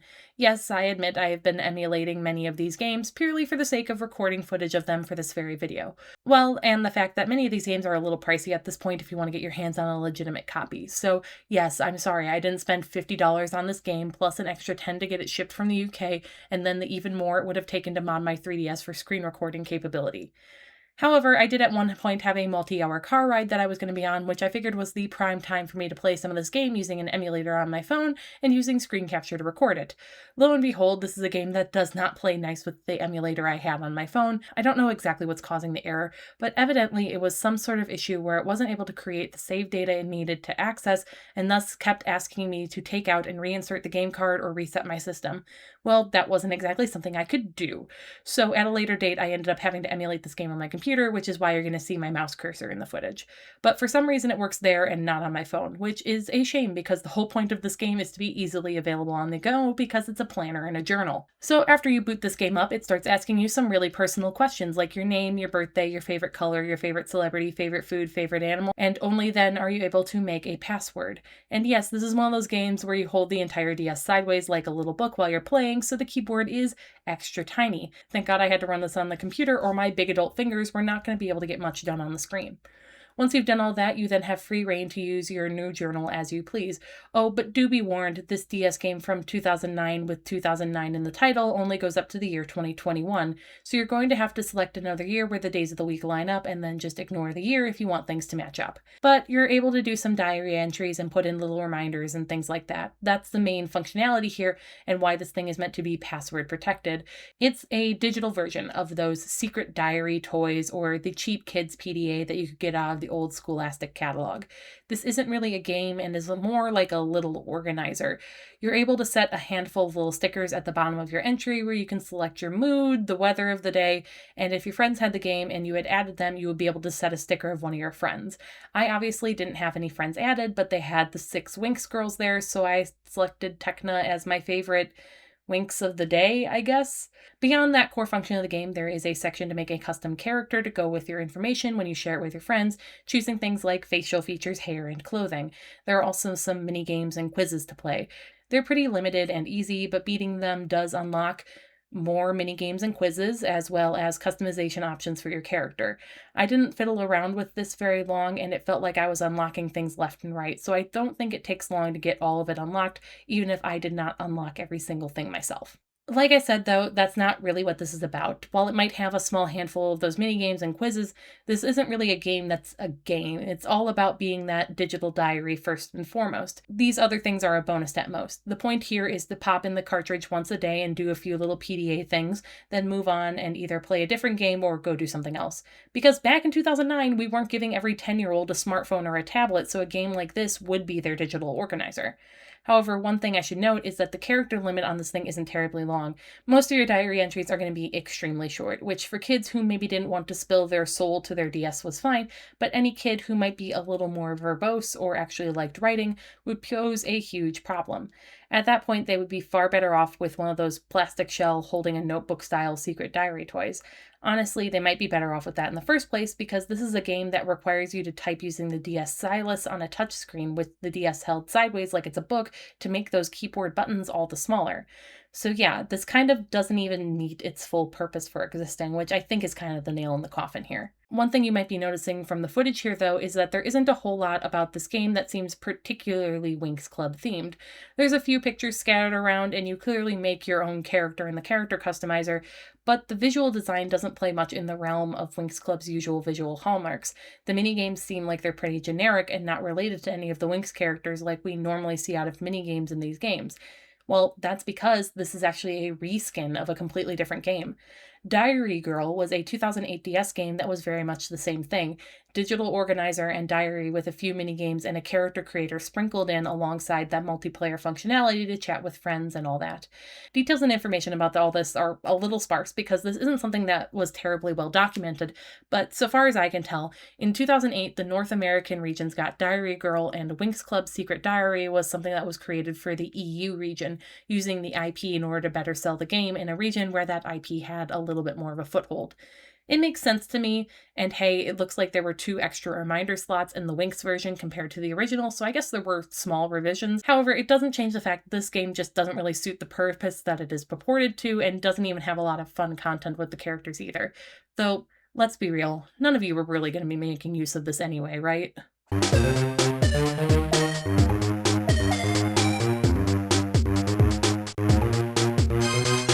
Winx Club Your Magic Universe was the last game released for the franchise by the developers who made the Quest for the Codex and Mission Enchantix games. It's another Secret Diary on the DS that released mere months after Secret Diary 2009. To be fair, though, this was the one that actually released in the States, which might have been part of the reason it exists, and also by a completely different developer, so it's possible this might have a better end product than the other one, right? Nah, one of the first things this diary game tells you is that you should be prepared to delete your old entries to make new ones because eventually this game is going to run out of space. Like, yes, okay, I get that that is true. The original Nintendo DS didn't have any form of internal memory, so everything was stored on the card with the game. Those cards only had so much space. It was reasonable to assume that this was something that could happen. That said, I doubt that most kids who are likely to be playing this would be so avid of a digital journaler, painstakingly typing out words on a little touchscreen one letter at a time, that this would be a problem for them. And if it reached that point, this would likely be holding them back, and they'd naturally transition to a physical diary or one on a proper computer at some point anyway. Alternatively, the other possibility is that the memory space is so abysmally small to the point where even casual journaling would completely fill it, which is a completely another problem that would be just as big. Either way, this is once again a product that is just being digital to flashily make sales, not because it's something that is filling a need that couldn't be filled better by the Mattel password journal. There are differences here, obviously, but by and large, it's more of the same. It's a journaling game with a few minigames tacked onto it, played on a sideways held DS. However, if you are looking for one of those that is a little more tied to the actual Winx branding, this is the one of the two to grab. There is a little more to this one that says Winx to me than with Secret Diary, But a lot of that has to do with how this is a game that is built on the foundation of this developer having already done other Winx games. Like, the music they use for the rhythm game is pulled right from the other games, and the models they use to dress up the Winx feel very much like they're pulled or adapted from some of the other games that have been done before. The minigames also feel a little more tied into the themes of the girls, rather than just being a puzzle or generic solitaire mahjong. It felt a little bit like the quizzes were geared more towards the Winx branding, rather than being a generic quiz asking about friends and stuff like that. I wish I had more to say about this game, but it's a very straightforward little planner sort of thing that doesn't have a lot of depth, or even that interesting tidbit about being another game with a Winx skin stretched over the top of it.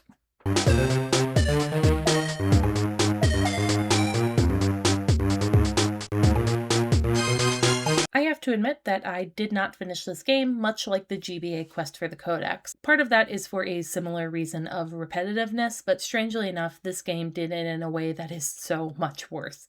It was promising at the start. One of the first things that the game presented me with was a turn-based battle where I was given the option of a shield or an attack. In order to use them, I had to draw a corresponding shape on the bottom screen. The game then showed me a percentage, giving the impression that that was an indicator to how close to perfect I had drawn the shape, though it was unclear if there was a threshold that I needed to be above or if more accurate drawings were more effective. Either way, it was a tantalizing mechanic, as a turn-based RPG was something I'd kind of been hoping the games would do at some point. And then I was tossed into the actual thrust of the game. You see, the Winx had opened a pet shop, but still needed money to buy their loft, so you are put into a screen to work on that. For each in-game week, you select one activity for each of the girls. At the start, you only have the option to work or relax. Working earns money, but brings down the relaxation meter, while relaxing raises the meter back up while spending money. I had 12 weeks to make about 100 credits by balancing this. However, here's the issue. Every time you worked, you could earn a maximum of 3 credits based on your performance. You could also earn only 2, or you could possibly earn nothing at all. You start saving for the loft with 10 credits already in hand, so you need to earn 90.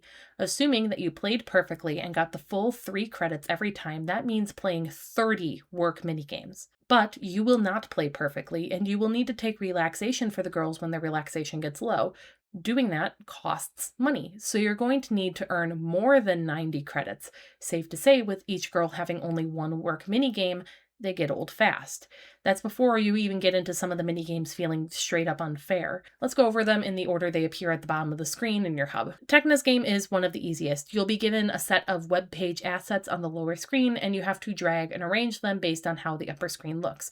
You get points based on how accurate you are. Speed is definitely a factor over sheer perfection. One perfectly done layout isn't going to get you the points that 3 at 75% are, and you'll never be perfect enough.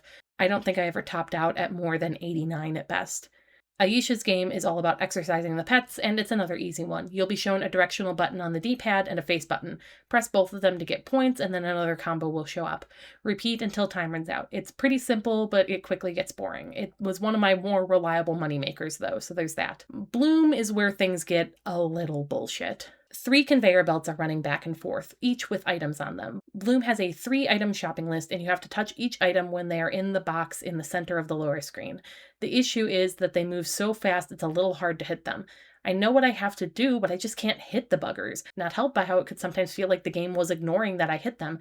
I ended up just starting to rapidly hit the box over and over again when my item was coming up just to get them grabbed. But that won't do much good when the thing I need just straight up isn't showing up for multiple items at a time, wasting my time. Because of that, I rarely filled out more than 2 or even 3 orders for Bloom, which wasn't enough to hit the threshold to get any kind of a payout in this minigame. I think I got paid out from this only a small handful of times, and even then it was a 2-credit payout rather than the full 3. Stella's minigame was the one I only won twice, and once again it was due to an issue of fast movement.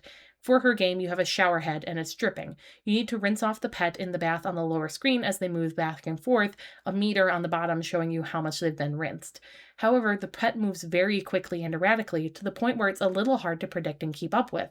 This wouldn't be a problem if you had the twitchy ability to drag the shower head back and forth on the touchscreen, but it's controlled instead by the shoulder buttons, making the movements more jerky and keeping you from really properly keeping up with the pet on the lower screen. Flora's minigame is another easy one. All you have to do is select the portions and where they go on the plate to match the upper screen before time runs out. The thing that's a little tricky is that the columns change which color segment on the plate they go with for every meal, so you have to reorient your yourself every time. However, this is a minigame that I never failed a single time that I played it and always got the 3 credit payout. Then finally you have Muse's game, which is very similar to Aisha's, except instead of being a reaction test, it's a little closer to a rhythm game as the commands come down towards boxes on the lower screen and you have to hit the button combinations when they're in the box rather than when you see them pop up. However, the gameplay being so similar and these being the 2 that I could reliably make money with did mean that these were some of the ones I grew the most tired of while playing. While each of the girls had their own work game, the relaxation minigames were actually a shared pool of 4 games from which one would be randomly selected whenever you chose to relax.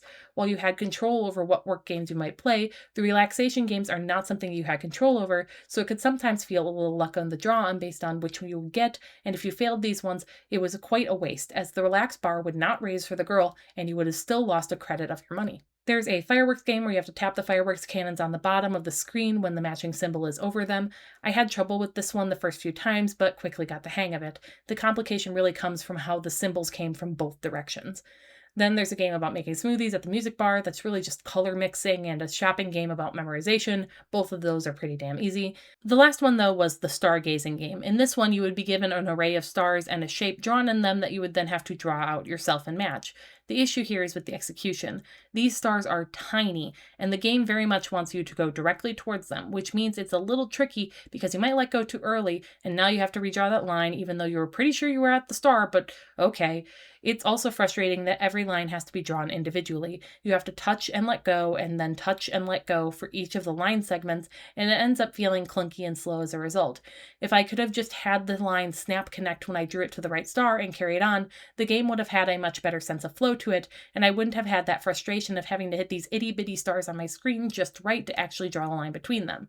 Now, I played all of these games ad nauseum in order to try and get to the end, but I ended up coming a single credit short at the end of those 12 weeks, so I failed. At that point, the game kicked me back to the start of that 12-week loop with all of my progress lost and basically stuck its tongue out at me and told me to try again. I rage quit and set the game aside. It had taken me an hour of playing the same minigames over and over and over again, and I was not willing to repeat that. In that hour, I had seen one of those turn-based battles one other time. The thing that had intrigued me about the game was barely in it at all, so I saw no point at coming back to it. It was only after I had given myself a bit of a break and played many other Winx games still on my list that I felt at all willing to take a second look at Believix and You. With fresh eyes, I noticed a few things the second time around that I didn't the first. So each of the girls has a little indicator next to the task that is a happy green, meh yellow, or sad red face. I had assumed that this was related to how much energy playing that minigame would consume, but that's actually not the case at all. This is actually an indicator of what of 3 difficulty levels you will be served when playing the minigames, and these can be impactful. For example, in Tekna's work minigame, a green level game only has 2 shapes to arrange, while a red level game is about arranging 4 of them. Not only is this harder, but it means you get less shots at submitting points because arranging 4 takes longer than arranging 2. Harder versions of Bloom's games throw in more junk items that you don't need. Musa and Aisha's give more varied button combos, which does make things technically harder, but honestly made them a little more fun to me and didn't feel like it was making them unfair.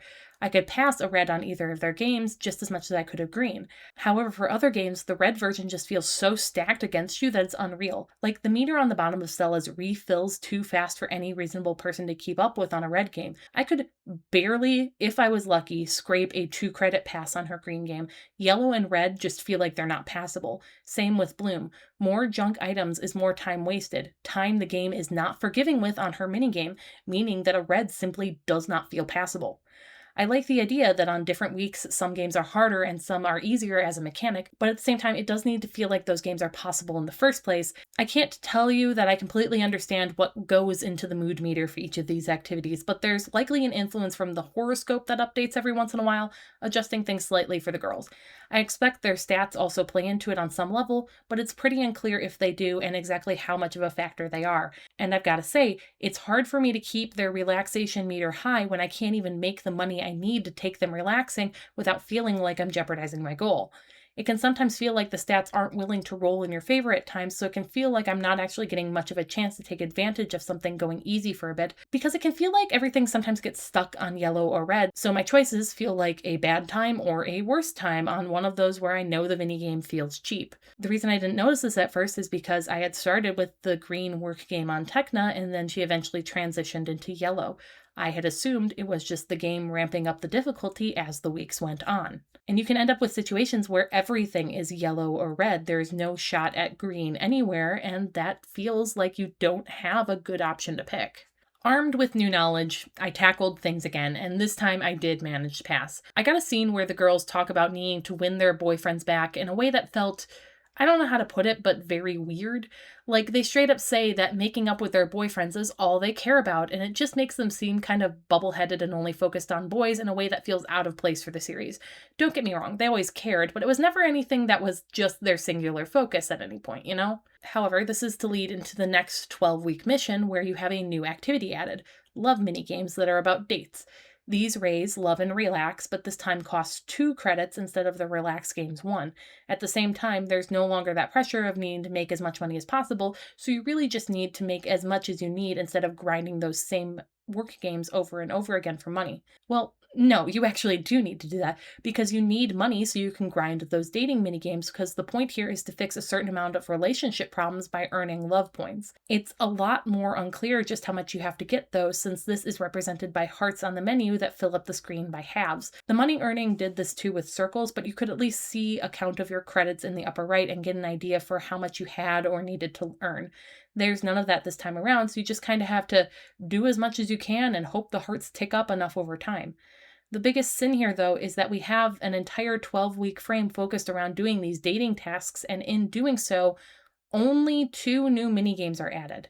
So I hope you really like playing those over and over again, because that's all you're getting, and it does not help the repetitive and grindy nature of this game. In one, it's raining in the park, and you need to move the umbrella back and forth to protect the couple of your choice. In the background, a rainbow fills up as they get closer together, making it easier to protect them. How sweet. Difficulty here seems to increase the rate at which the rainbow depletes, and given that there are 3 different rain streams to protect from, yeah, it's one of those ones that feels passable on green, a 50-50 shot on yellow, and a waste of my time on red. The other game is at the movies, where a heart bounces around and a little meter fills if you can keep touching it to, like, focus on love or something. This is another game that has that problem of moving too erratically to realistically keep up with, and being on a touchscreen doesn't help because the hitbox of this heart is pretty small. I never filled up the bar past halfway on any difficulty, even if I felt like I could pass on all of them. So it was a case where I was getting half credit every time, making it a lot harder to fill up that love meter. By week 12, I had a full heart of the meter still empty and was pretty sure that even a perfect run on all 6 girls, which I couldn't even do because I only had the credits for 4 of them to go on dates, was not going to be enough to finish this. This was 12 weeks that had once again taken me about a full hour to play through, and I was so incredibly done once again. While there weren't really any online guides about this game, I was able to learn from ad copy that there are 16 missions in the game. Judging from what I had seen, the boyfriend mission was mission 2 of 16. Yeah, no, I was not going to replay another hour of this game for the second time just to end up playing the same handful of minigames over and over and over again. I like a management game, but the deck really just feels stacked against the player in this one, and the way that the game is the same thing over and over and over again does not help. Thankfully, the 6 Believix minigames for each of the girls, which was the 4th activity that would eventually unlock, were all available in free play, even though I hadn't unlocked them in the main game yet, so I gave each of them a quick go on easy. What we have here is a lot of variation on drawing lines for different purposes and through different obstacles, except for Musa and Flora. Flora is a game about pushing the right buttons to raise flowers, but mistakes end up resetting you, and Musa's is dragging music notes to the right heights. None of these wowed me, and I assume would get just as repetitive the others if there was reason in the missions to run them over and over again. What gets me is it seems that these minigames cost credit and only raise the Believix stat.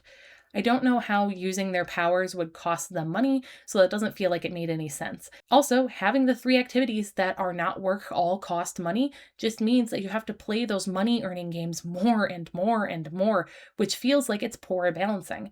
Honestly, having it not cost money but lower the relax bar might have been a better trade-off. Either way, this is a game that is horrifically repetitive. I get that DS games are something that were oftentimes made with the intention that they would be played in shorter bursts, and even thinking about things from that angle, this is a game that just does not have all that much to it. I mean, most of the minigames only last a minute at the most, many being shorter than that. It has you doing the same things over and over again inside of a system that feels stacked against you, and if you fail, it's a hefty chunk of the game to redo. I saw the writing on the wall and opted out. If I had kept going, it would have just gotten me even more mad at this game, and I perhaps would have been even more harsh to it than I've already been. Look, I didn't love some of the other minigame heavy games that we've looked so far, but at least with those, it was making an attempt to tie the games into what the story content was, giving you tastes of the characters chatting between them. Here, it is just minigame after minigame after minigame, relentlessly. This is perhaps the one I've liked the least so far, and given the next game is focused around the Winx Club band, something I didn't even like in the show, I'm not looking forward to it.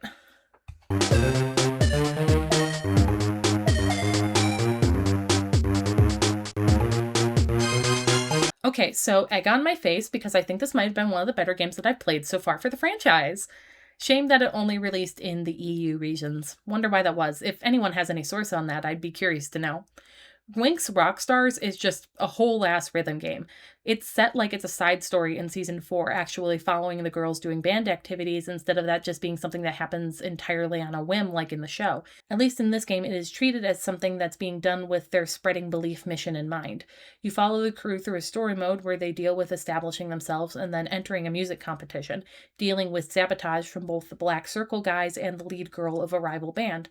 Along the way, you have to play shows or have band practice, at which point you play a song using the rhythm game functions. As you work your way through the main story campaign, you unlock customization features and the songs for free play mode. By the end of the game, you also unlock 2 additional characters to play as in the band. The story is nothing groundbreaking, but it does provide a framework for the story mode as much as any other rhythm game does, and doesn't drag on and on just so that the game lasts longer. It moves at a decent clip and is able to keep pretty focused because it's not trying to tell the whole plot of a season, more just trying to give a side story to it. It does do the usual thing of the band falling apart because of differences in the group, but at least it somewhat makes sense while doing it. Musa worrying that the others aren't taking things seriously because she is the most serious musician of all of them is honestly something I wish we could have seen in the main series, and Flora being insecure that she might be holding everyone back does feel like a natural plot beat for her character. There's only 2 real problems I have with the campaign itself. For one, the game has 1 or 2 spots where it's a little unclear where it wants you to go to progress. Normally it is just kind of click the location that the game mentioned in the most recent dialogue to go to the next place and have the next plot beat. However, there is a moment where you're told to go to the studio to practice, but that's actually not what you're meant to do. You're basically supposed to go to every other location to talk to the character that's there and only then go to the studio to progress. Overall, it doesn't take long to figure that out if you're willing to just click around, but when the game has otherwise been very straightforward, it did feel a bit odd. The other issue is that the song choices early in the game are quite repetitive.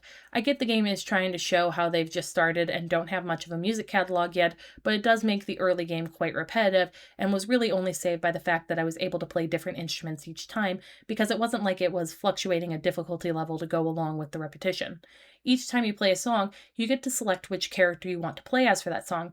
Because the different characters play different instruments, what this is actually doing is selecting which of the 4 different rhythm game styles that are in the game that you want to play, like selecting your rock band instrument. In the main story, these are locked to the girls, but in free play, you can mix and match them however you like. So if you pick Aisha, you play the drums. If you pick Bloom, you use the microphone. If you pick Tekna, you play the keyboard. And if you pick Musa, Flora, or Stella, you're playing guitar.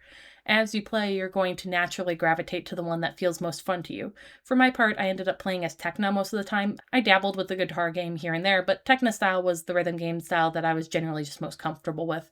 Let's look at all of them a touch more closely, though. So I avoided the singing style like the plague, honestly. It's not that it's bad, it's just a little on the boring side and has one type of note that I was not going to partake in. So the microphone is at the center of the bottom screen, and you tap on it when the circle notes coming in from the corners overlap. Simple enough. This is shaken up by some of the notes having a directional button that you also have to press with them sometimes, which is where some of the complexity comes in. The unique feature of the microphone, though, is the singing notes. In these, you are expected to actually sing along to the song for your DS to pick up on in order to handle that note. I get the idea here, and I do think there are some kids that would be really into that, but damn, was I not singing along with these songs that I barely know. Absolutely not. For the guitar, notes come down a line at the top of the bottom screen. You have to hold the correct directional button and then actually hit the note by strumming a finger over the guitar fret on the touchscreen. This reminds me a little bit of that Guitar Hero DS game that I played to death when I was younger, just using the directional buttons instead of a GBA slot grip that game used to convey notes. It does give that strumming sense, but it is a shame that this is what half the girls play, and there's no difference between the 3 as far as I can tell. I understand not wanting to make 6 unique rhythm game systems in one game, but it does mean that that half the cast all have the same instrument. The drums present you with 4 drums. Color expands from the center of each, and when it touches the rim is when you touch the drum. It's all tapping all the time, even more so when you get the star fill on the drum, which means hitting it repeatedly until it vanishes. It takes a second to get a handle on the timing, but once you do, it actually is pretty fun to play. And then you have Tekna playing the keytar. In this version, notes come in the same way they do for the guitar on a staff, but instead of directional buttons to be held and strummed, these notes are numbered, and you have to hit the same number button piano key in order to hit the note. And you of course have held notes as well. My favorite addition though are the glissando notes. These are ones where you drag your finger over the screen from 1 to 4 like you're sliding across the keys on a piano. The timing takes a second to figure out, but they're really fun and good on the game for teaching kids a real musical term. So you select your Winx that you want to play as, and they take center stage during the song. If you play well, the meter at the bottom screen fills up like a heat gauge, and once it gets high enough to pass a threshold, the girls all transform into fairies for the remainder of the performance. How quaint. As time goes on and you play through, you do unlock things given to you by Farragonda by stopping in at the pet shop. That is nice, but there's also a clothing shop in the game, so it can feel a little odd that some things are bought and some are given, until you realize that you're not actually earning a ton of money during the campaign to buy these things. Farragonda gives you things like hairstyles, and the only alternative clothes that you can actually buy are the casual outfits of the season and fruit-themed instruments. You can, however, put anyone in anyone else's outfit at any time, and this will show until they transform in the concert video on the upper screen. Yeah, many of the Winx games before this have had some kind of magical closet dress-up element to them, but this is the first time that I really messed with it because it was the time that it felt most visibly part of the gameplay and not some side thing. I do wish that this was a more involved system and part of the game with more outfits that actually had impact, though, like getting some kind of score boost for having outfits that match the type of crowd you might be playing for, you know? For everything good that I have to say about this game, though, I do have a few small problems when it comes to the songs. You see, every song in this game came from the Winx Club in Concert CD and music video DVD. 1 or 2 of them might have gotten briefly used in one of the movies, but they are otherwise all only things that are found on that album, which is a real shame. I might not be as into the music of Winx as some are, but the series does have a lot of tracks that they can pull from to make a rhythm game, and it feels really strange that they don't do that. There's not even any of the theme songs that the series had or any of the transformation music, the 2 more recognizable categories of music in the franchise, and none of them get represented, which does suck. Those are the songs that it might have been more fun to have. There's also the issue that the game does not have any difficulty levels to it. Even in free play, you are not able to adjust the difficulty of the tracks. Each one of them only has 1 beat map. So the tracks themselves are the difficulty level, which does suck a lot of replayability out of the game. One of the best parts of rhythm games is playing them over and over to improve at the system, and with this you can maybe replay on the different instruments, but that's really the only shakeup you can get. If you want to play something that challenges you and the song you like best is one of the easiest ones, then you're just kind of out of luck. I'm glad I played the campaign, but afterwards I don't have much of a reason to return to the game since I couldn't challenge myself and none of the songs were really ones I cared much about.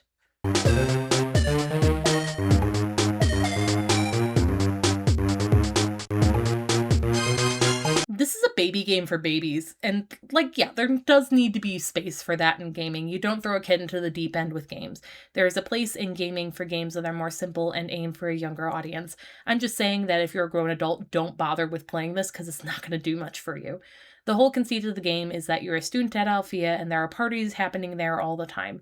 You start out by designing your own character and picking what kind of fairy you are, then you meet the Winx and they basically bring you in on their party planning committee to help out. You then play the same set of 6 minigames over and over to prepare for these seasonal parties. Depending on how well you do at the minigames, you are given a 1 to 3 star rating, and those stars unlock various things, be it new shapes or parts to use in some of the minigames or clothes for your character to wear. Each time you start planning a party, you get a brief cutscene to introduce it, and every time you complete all the minigames, you get another cutscene showing how someone tried to sabotage the party, but everything is ultimately okay, and then you party. And of course, it's the tricks, because who else would it be, even though this game is steeped in the art of Season 4, and that season did not include them. There are 7 parties to complete, 6 of them sort of marking a point in the year: Homecoming, Halloween, Winter Wonderland, New Melt, Spring Fling, and Summer Nights. Of course, for the final party, it's Welcome to the Club. The girls get frozen in ice, and then your character breaks them out. Wow, you truly are so magically powerful, and the Winx are glad to see you as part of their squad. So you start out just knowing these girls for planning parties, and it is ended with you inducted into their magical friend group that is pretty regularly put into mortal danger. Great! Overall, the story content is going to maybe take up an hour and a half to 2 hours or so, since none of the minigames take more than a minute to actually complete. My playtime came in at under 2 hours, and my save file is sitting there with 100% completion. It's not a very deep game, but if you had a quite young kid, I am sure they would find some level of enjoyment out of it for a few days before never really thinking much about it again. There's just a lack of replay value here to keep it something fun to come back to, and the minigames only lasting a minute or so means it's not something to get invested in. It is very short form entertainment. Fine for the very young age group that it is aimed at, I guess, but it's not something that's going to be worth it for anyone over maybe 6, which does feel out of place since this is a game that requires the ability to read since there's no voice acting. It's also a game that doesn't have any sort of fail state to it, which makes me think that it's for the preschool level demographic. Some of the games have a timer, but it's one that counts up rather than down, so there's no pressure outside of not getting your full stars. And while the games that are for designing items for the party do have requests made of you, you can make them completely wrong and the game will not care at all outside of not giving you your full stars. Stella might ask you for a yellow cake, but you don't have to actually do that if you don't want to. Since it's a thin game with not much to talk about, we might as well go ahead and run down all the minigames for the heck of it. Bloom's minigame is to make fireworks. It's a card flipping memory game, and all you have to do is make the matches. It doesn't take longer than 30 seconds to get through. Stella's minigame is to make the cake. She will give 2 requirements she would like you to meet to the side, like what color cake or fondant or what shape to cut from the fondant. Match it or don't, it's up to you. Pick your cake base, pick the color of your fondant, pick what shapes to cut out from it, and then put those shapes on the cake. Voila. Aisha's minigame is to make punch. It's one of those games where you have to connect the tubes from point A to point B. After you do that, you swirl the punch around on the touchscreen for a second to mix it, and you're done. Once again, doesn't take more than 30 seconds most of the time. However, the tube layouts do get progressively more complex with each party, which is some level of difficulty increase. However, I've played a lot of BioShock, so I'm used to solving these under pressure.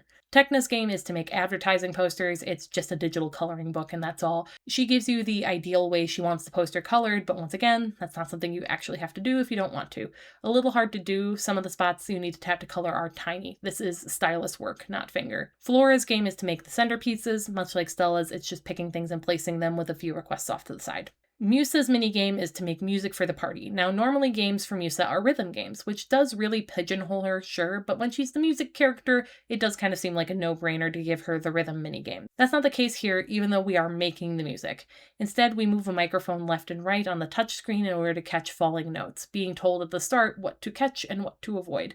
Doesn't last long and is quite boring. And I suppose you could count the party itself as a minigame since you have to select it like one, but not really. You just walk through the party and click on things that you've made to collect an extra star from them for unlocks.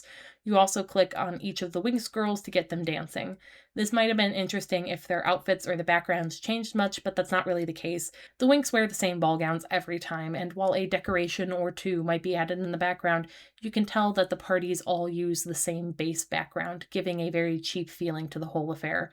Oh, and you can, of course, dress up your character with things you unlock. There is some fun to that, which shouldn't be discounted, but it's hardly worth buying the game for, when at the time this game came out, free Flash dress-up games were easy to find and having a bit of a heyday. The game is, overall, repetitive and boring for me as an adult. I can see some potential small children that might have fun with it, but it's also not unfair to call this game shovelware since it is so thin, and definitely doesn't feel like it's worth the $30 that it cost when it released.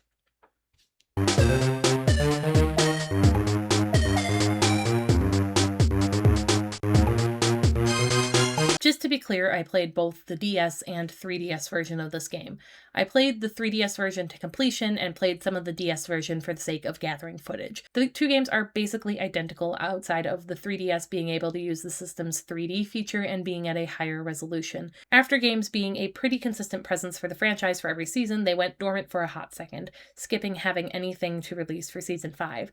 The next game would be the one for Season 6. Instead of being something that covered the plot of the season it was connected to, like some of the other games had done, this game instead treated itself like it was a side story, just sort of stringing a loose plot together to justify the levels it was going to give the player. It has Selena as the villain of the game, and the Winx are aware of that, so it takes place pretty smack dab in the middle of the season by my guess. You also aren't going to be interacting with the Legendarium at all, so the game exclusively makes use of the Blue Mix form without any mythics. This time we're going back to that more action platform style that some of the earlier games had. In fact, if I had to choose a game to compare this to, it would likely be Mission Enchantix. It's more focused on getting through a level using the powers of the girls than anything else, which brings it in line with the format of that game, even if the execution is far different. For example, instead of having you linearly progress through the story here, you do have some level of level selection. There are 3 level select screens. You have to fully complete one before you can move on to the next, and any levels that are connected by bars have to be progressed through in sequence in order to unlock them. But there's still a level of freedom of choice here, and you're able to go back into any level at any time. There are also 2 forms that a level can take, which you'll get used to when playing levels on the first level select screen, where you play one of each form with each Winx girl. The first form a level can take is what we will call a civilian level. Civilian levels are puzzle platformers. Each girl has a special power that they can make use of when navigating the level in order to make progress. For example, Bloom can reveal hidden objects, and Flora can make plants bloom to create platforms. All you have to do is navigate the level and reach the end of it, though it's worth noting that you can't do any magic attacks or defend yourself, just the one special power that the girl has. That said, most of the time, unless you have a power that is able to distract enemies from Musa or Tekna available to you, the level isn't going to throw enemies in your path, and the health pool is quite generous. The other form a level can take is a fairy level. In fairy levels, you spend the entire level in fairy form instead. You still have a special power, but instead of platforming, these levels are much more focused on fighting and getting rid of all the monsters in your way. After all, platforming is rather trivial when you're able to, fly. Once again, you have to make it to the end of the level by finding the magical door. You don't even have to defeat all the enemies unless there's a zone in the level where it locks you into a certain area until all the monsters are defeated. Throughout each level, there are little sparklies that you can pick up. These are your experience points. Levels do not have a set amount of them, and monsters will drop 3 if killed, so there is incentive to get rid of them. But not so much incentive that you're going to feel like you absolutely need to clear out every single level. Collect enough sparkles over the course of the level, and you will eventually level up. Leveling up grants you more health, more power, and lower cooldown times, but it doesn't actually make that much of a difference. It's entirely possible to get through the game without getting a single level up, and the difficulty won't change all that much. There's also a hidden object in every level to urge you to explore the environment to its fullest, but it doesn't take that much to actually find them. If it looks like the path branches, take the branch and you're going to find the hidden item. All collecting these does is grant you more experience sparkles at the end of the level, that's all. You're also kind of locked into who the level wants you to use and can't just play freely as your favorites. Most of the time, the level's going to have you play as just 1 or 2 characters that you can swap between. Chances for more than that are exceptionally rare, even if the icons for all the girls are laid out on the bottom of the screen at all times. This is definitely a game that is aiming at a lower age demographic again because it is pretty damn easy. Like I said, the health pool is quite generous, but even beyond that, every attack you make is going to be automatically aimed. You don't need to line up your shots, just fling them with wild abandon and they will absolutely hit. Unlike with Quest for the Codex or Mission Enchantix, these girls have aimbots and they're not afraid to use them. It does, however, make the game incredibly easy when you reach later levels or get trapped in one of the monster rushes where you have to take them all out. There is also the quality of life improvement compared to Mission Enchantix of your special spells being on a cooldown rather than having a depleting magic meter, meaning that you can't end up getting stuck just because you wanted to make use of the tools that the game gave you. Most young players aren't going to have much of an issue managing to play this, even if they might have a bit more of a struggle than I did as a seasoned adult. Yet, at the same time, there is a lot of dialogue here and not a shred of it is voiced, which does feel out of place with how young the game seems to be aiming. The simple and easy gameplay feels aimed a little younger than the reading level that the dialogue gives off. I think at the core here, there is a simple game that does have some bones to it. It feels repetitive because there isn't a lot of background variation and the level design leaves a lot to be desired with how simple it is. I don't mind that the character list has been a little restricted in each of the civilian levels in order for the levels to be built around the special powers of those characters, but the fact that it limits things down to just 2 of them does mean that it ends up not being much of a puzzle which one you're meant to use, and it doesn't feel like the game is urging me to think about how to use these powers in the level. The use of them never really grows or expands because it simply does not get more complicated than the bare bones. It's a game that really feels underbaked as a result of all of that. There's no sense of escalation as things remain on about the same level the whole way through. There's not enough game here for it to have that sense of build and like it's worth what you might have paid for it. This game took me about 2 hours to fully beat, and that was with me taking my sweet time with it. Twice the game felt the need to show me a little message that I had been playing for a while and it might be good to take a break. I get what it's doing in trying to remind child players to take breaks and not spend all their time and absorbed in a game, but it's something that feels a little insulting when there's not even a full afternoon's worth of playtime to be had here. And none of this issue of there not being a lot of content or complexity is helped by the fact that a full third of this game is tutorials. Yeah, remember how I said there were 3 screens of level selection? Well, the first screen is made entirely of short levels that are meant to teach you the powers of each of the characters. All 6 Winx have a civilian and a fairy level on that screen, and all of them are quite short since the goal is to get you playing and teach you one specific thing about each of the characters, their special powers in each of the 2 forms they can take. You don't make any headway in the plot of the game because the story is the same for all 6 sets. The civilian level is spent searching for a party supply, and at the end they realize there are monsters, which they transform to dispatch in the fairy level. It's not the best impression to start with, and when each of the level select screens that follows actually has less levels than the first one, even if they're longer, it makes it feel like so much of the game is just taken up tutorializing the player. That's really the biggest sin this game has, because basic as it is, it has potential. The fact that it is so lacking in content and there is nothing to give it any sense of replayability is absolutely abysmal.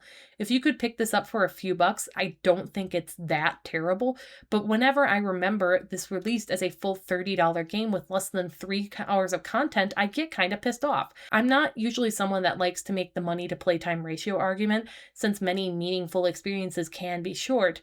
This just isn't a meaningful experience, though. It's shovelware through and through.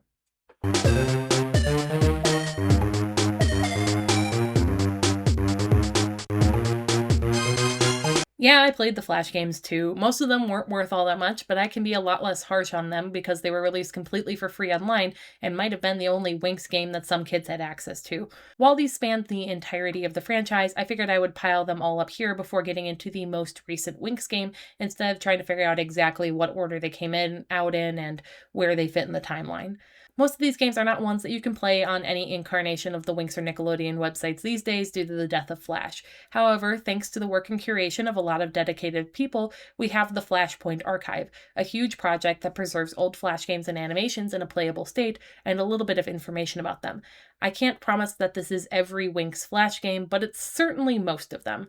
When deciding which ones to look at, though, I looked at supplemental information and only pulled anything that seemed to have been an official Winx or Nickelodeon website game based on location and developer information. This was to keep me from playing unlicensed or knockoff Flash games. So let's get this speedrun started. Spot the difference. This is based on Season 4 and has a time limit to find the differences between the 2 images. You know, what it says on the tin, really. I actually did fail this the first time, though, so that's crazy. Some of these differences are really slight, not necessarily big in-your-face adjustments to the images. And it is score-based, giving you flat points for finding the differences and a bonus on top of that for doing it quickly and having time left on the clock. Points are lost for clicking in the wrong spot. For example, take a look at this image here where 4 of the 5 differences have been found. Some of them are pretty obvious, but some of them are really small, like that single missing line in the hair or a single extra eyelash. They take some squinting, or maybe I'm really bad at this. Let's play a game. Set a timer for 60 seconds, pause the video, and see if you can find the last difference. If you do, let me know in the comments. Oh, and even if you get the same picture over again, there is more than one set of differences, so it's not like a guarantee that you'll know them all. Good luck with your 5 hints that don't reset after rounds. I don't know how long this game goes on for, but at most I got to round 12, and my final score was 3,307. And that was with me playing for like 40 minutes and thus learning a few too many of the answers for it to be a legitimate score. Winx Club Dress Me Up. This is once again what it says on the tin, a dress-up game. However, there are 2 nifty things about it. For one, your dress-up character isn't static and can pose and move. We don't tend to see that from a cheap dress-up game. The other cool thing is that this is a game that will let you choose if you want to dress up a guy or a gal. There's plenty of options allowing for both fairy form and non-fairy form dress-up, most of it pulled from the show so you can put characters in other characters' clothes. Here's my girl, and here's my guy. Flora's Garden. I have to admit that I wasn't able to play much of this one. When I was trying to run it on Flashpoint, it was buggy enough that I wasn't able to do much since my cursor wasn't working properly. It was ghosting and vanishing in a game that kind of required me to know where it was in order to be able to properly play. I managed to get through about 2 levels to get a feel for things, but I could tell that this was one I wasn't going to be able to complete. It's a game where you start with a set amount of money, and then you have to buy seeds to raise with it. Raising a seed to full bloom allows you to harvest it for more money. There's a timer counting down as you play, and you have a threshold threshold for money you need to hit to advance to the next round. So it's a game of making sure to buy enough seeds to get to that threshold without overwhelming yourself, taking care of all of them to the point that you don't get them harvested in time. If I could get it to work properly, I think I actually would have had a lot of fun with it. Gardenia Ice Cream Shop. This is our typical make the ice cream and give it to the customers game, but the customers are just the Winx plus Roxy. It's fine enough for what it is, but I got bored pretty quickly since it doesn't have a whole lot going on there. You pick a cup or a cone, one of 3 ice cream flavors, and one of 3 toppings. You see the same orders over and over again. I know it has the capability to do double scoops since I misclicked once, but those didn't show up once in the 4 levels that I played. There's not a lot of real stakes either. You have to make a certain amount of money before time runs out, but making an incorrect order and throwing it away does not deduct from your money, and the worst thing that happens if you take too long is that a customer simply walks away. As someone who has played a lot of Cake Mania and similar games in my time, I see the appeal, but this version is too simple to hook me personally. Hallowinx Thrilling Fashion, another dress-up game, this time supposed to be a Halloween version, but it's less giving Halloween costume and more giving bubblegum gothic that's not too threatening to tweens. I do appreciate that it has a color slider to adjust some of the colors of the items you put on, but that you select them by hitting left and right arrows to cycle is a slog compared to being able to see all the options. Anyway, here's my Stella clone all dressed up. Hallowinx Magic Cauldron. In this game, you play as a little duck helping a static PNG of Icy. She tosses an ingredient, you move left and right with the arrow keys to bounce it off your head into the cauldron. It's purely for high score. Miss 4 and you're done. This is frankly pretty boring, and the production value leaves a lot to be desired. Your little duck isn't even animated, he just slides back and forth. Kiko Loves Ice Cream. This is an auto runner where you play as Kiko and click to jump over obstacles or collect ice cream. Run into obstacles 5 times and you lose. When you jump over the biggest obstacles, an airbrushed bloom will pop up and say something in the corner. There are only 3 levels, they're basically all the same outside of art assets, another boring one, honestly. Kiko's Adventure, a basic platformer where you have to collect all the stars in the level before going to the door. Carrots are optional for extra points. Simple, but enjoyable enough, I suppose. Bit odd that the enemy spiders and background look completely out of place for something Winx Club related, though. Match-A-Winx. It's a card matching game that starts with just 4 cards and 10 seconds to match them, adding more cards with each round and a little more time the bigger the board gets. Pretty standard.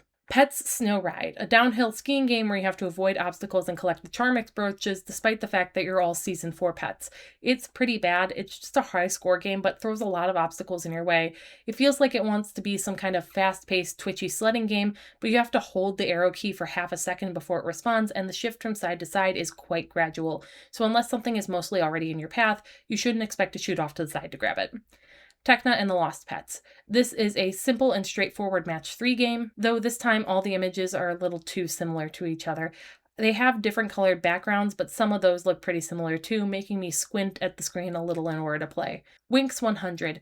This appears to be a magazine cover maker, but I wasn't able to actually play it since it asked me for a credit code on launch, and obviously I didn't have one. Winx Bolibi game. Based on Season 5, this is the first game that I had to play in Italian, but it's pretty simple, so that wasn't any barrier for me. In this game, there are fish swimming in the ocean, and Tritanus pops up now and then to shoot pollution bubbles at them. You gotta make it to the end of the timer without all your fish getting polluted. Each level it gets faster and faster. I was playing on a trackpad, and for this game that will not do, you need to break out the mouse for it. If you're someone who likes twitchy reaction test type things, this might actually entertain you for a few minutes. Winx Club Crazy Candy. This is one where you have to shoot sweets into an arrangement of sweets to match them and make sweets of that shape and color vanish in the same style of a bubble shooter game.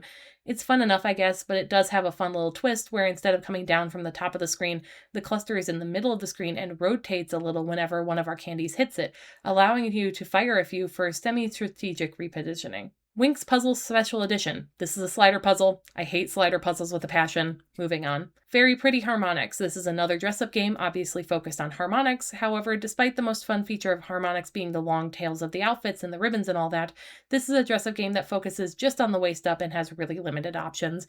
You can't even choose a hair or outfit that doesn't already exist for one of the Winx. Here's what I made.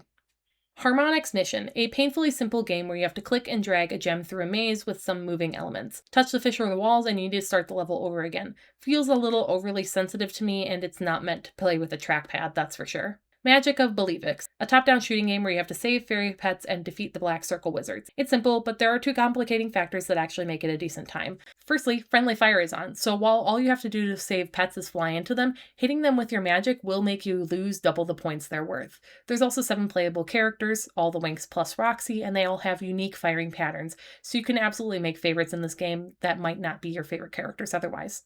Palladium Potion Class, a potion mixing game that is really a memorization test. You're shown a set of ingredients for 5 seconds and then have to put them in the potion beaker. You have a set amount of time to make a set amount of potions and are given bonus points for speed. Cute, but gets boring really quickly unless you're into memory games. Winx Club Blue Mix Battle. This is actually a pretty in-depth game where you have to manage the health of the characters over the course of multiple waves of enemies. There are multiple levels, and you can level up the stats of the characters between levels if you connected enough coins. Each of the characters has archetypes and roles that they fulfill on the field, and it does get progressively more difficult.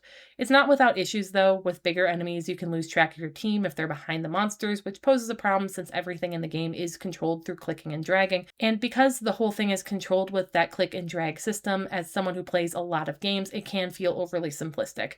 However, for a free Flash game online, it's got a surprising amount of content, especially compared to some of the other things I've been playing.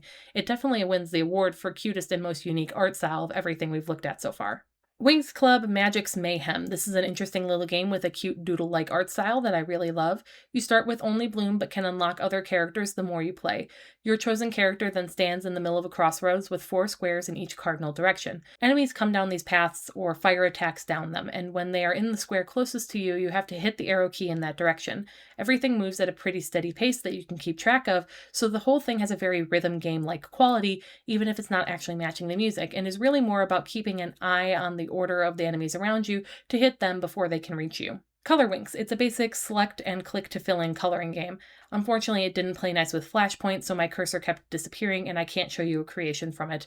There's only 6 images to color in, each one of them being basically stock art of the 6 main characters. Monster Mission Puzzle. It's another sliding puzzle game. Once again, I hate those with a passion. Moving on. Winx Pet Rescue. This is one of those whack-a-mole arcade games where you're supposed to hit everything but the color red or something like that. Pets pop out of the ground and you have to click on them to save them while avoiding clicking on the pets that are clearly monsters rather than marketable plushies. Very simple, and I quit after 2 levels because there's only one sound the pet makes when it gets saved and it got old fast. Winx Club Love Test. It's an online love tester. Not much to say. World of Winx. No, this is not connected to the World of Winx show since it's actually from the season 4 era of the series. It's a platformer where you go around and collect up little stars in order to get points and use spells to trigger switches or move things around. It's a fun little thing, even if it didn't engage me personally enough to finish out all the levels. One of the more fun aspects, though, is that you get to choose who you play among the 6 girls, and then you also get to choose if you want to play with her Charmix, Enchantix, or Believix look. That's some enjoyable customizability.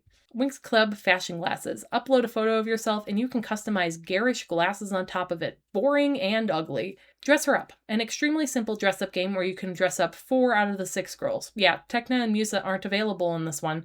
I chose to make Snowsuit Aisha. Winx Nail Shop, a nail designing game. There are 2 modes on this one. A free play mode where you can go wild and get creative, and a challenge mode where you have to match the whims of the characters. I appreciate seeing both of these rolled into one game instead of being 2 separate experiences.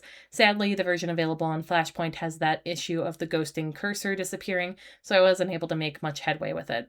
Winx Club Cyrenix Surfers. For once, a game where the first character available to you is Tekna. This is a 3-lane infinite runner where you have to avoid obstacles and collect things like shells and pearls to get points by dodging left and right, jumping and ducking. Doing so will get you coins that you can use to unlock other characters, who each have their own power, and boards that can alter speed and adjust point multipliers. This is pretty fun and does get tricky when it starts getting up to speed, mostly because things don't appear until they're somewhat close to you, meaning that high speed comes with far, far less reaction time. Winx Club Magical Adventure. This is an odd little game where you play as Bloom on her horse. You jump into the air and must click to make the semi-transparent clouds around you solid so you can get as high as possible in the air before you are attacked, so you have plenty of room to fight back by clicking on the enemy magic before you fall all the way back to the ground. Definitely one of the weaker ones, not helped by the way there isn't any tutorial information unless you click pause and then the button that tells you about the tutorial information. Makeup Time, a very simple makeup game where you select the hair color, eyeshadow, blush, and lipstick for Stella, Flora, or Bloom. Very limited since there's no more than 4 options for each thing and only 3 girls. Lasts all of a minute. Makeover Magic, a hairstyling game where the hair has some physics-based motion to it, which is fun. There's a freestyle mode and a mode where you have to match certain lengths and colors in order to earn fame points, which can be spent to upgrade the salon, which just means decorate in a variety of ways. It's mostly fine, but it does have the issue where the hair falls in the model's face all the time without much way to get it out of there besides chopping it off, since the hair gel mostly just makes things stick directly out to the side instead of being shapeable. It's really lacking a way to actually position the hair to make shapes or pigtails, you know? I'm also not sure if the girls we're styling are meant to be the Winx or not because the art style is so far off from typical. My Fairy Pet, a really basic pet care game where you take care of one of the little creatures from season 4. You get currency for having the pets do tricks and stuff. Honestly, pretty boring outside of how you can have multiple pets in a variety of rooms. Let Your Wings Shine. This is actually way more than it initially seems. There are 9 games held on this one, ranging from designing to quizzes to mini games. It has a lot to do. I designed wings, designed a fairy, caught leaves, launched fireworks, solved mazes. I spent a while on this one. Everything contained here is pretty damn simple, but it makes a nice tidy little package that I don't feel I'm done with in under 3 minutes like so many of the other Flash games I've been looking at. Winx 101. This is not a game and is actually a promotional tool to get kids caught up with what's been going on in Winx Club up to that point. You click through and it gives you informational pages about some of the characters and things like that. It's also kind of fundamentally broken and useless now. Many of the things that you could click on were actually links that led to video clips on the Nickelodeon website, which obviously no longer work at this point. Winx Club, Dress Me Up 2, another dress-up game. This time you are making a custom character and there are a decent amount of options, even if they are on a non-looping scrolling system, so you have to flip back and forth to find what you want. There are grayscale options so you can color yourself and already colored options that are pulled from the show. I wasn't into the color picking aspects, so this is a character I put together using mostly pre-colored options. Where should you take your Winx vacay? A simple quiz that tells you where you should go on vacation in the Winx world. Apparently I should go to Zenith, which is really odd because I only picked one answer that was very obviously pointed towards Tecna, but I'm just sure there is a bunch of little weighting to each and every one of the answers on the back end of this. Winx Club Fairy Photo Booth, a photo maker where you pick 2 girls in Believix doll form and put them against various backgrounds and add stickers 3 times over to make a photo strip. It's fine if a little limited. Baby Winx Adventure. This is another runner game where you change between 3 lanes, avoiding sheep and collecting gems that you can use to upgrades and unlock other characters. It is very boring and very easy. Eventually I lost on purpose so I could be done playing. Winx Club 2 Mahjong. This one was in Italian, so I don't think most here stateside would have played it, but this was very obviously some kind of ad for the second CG movie.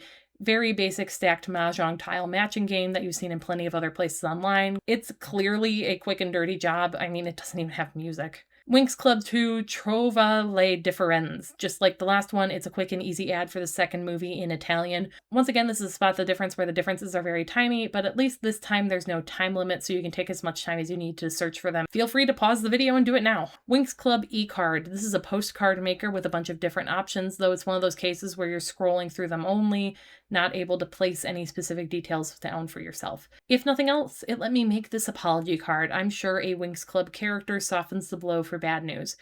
Oh god, there's so many of these Flash games that I'm starting to lose it a little when they let me get creative. Thankfully, there's not too many left.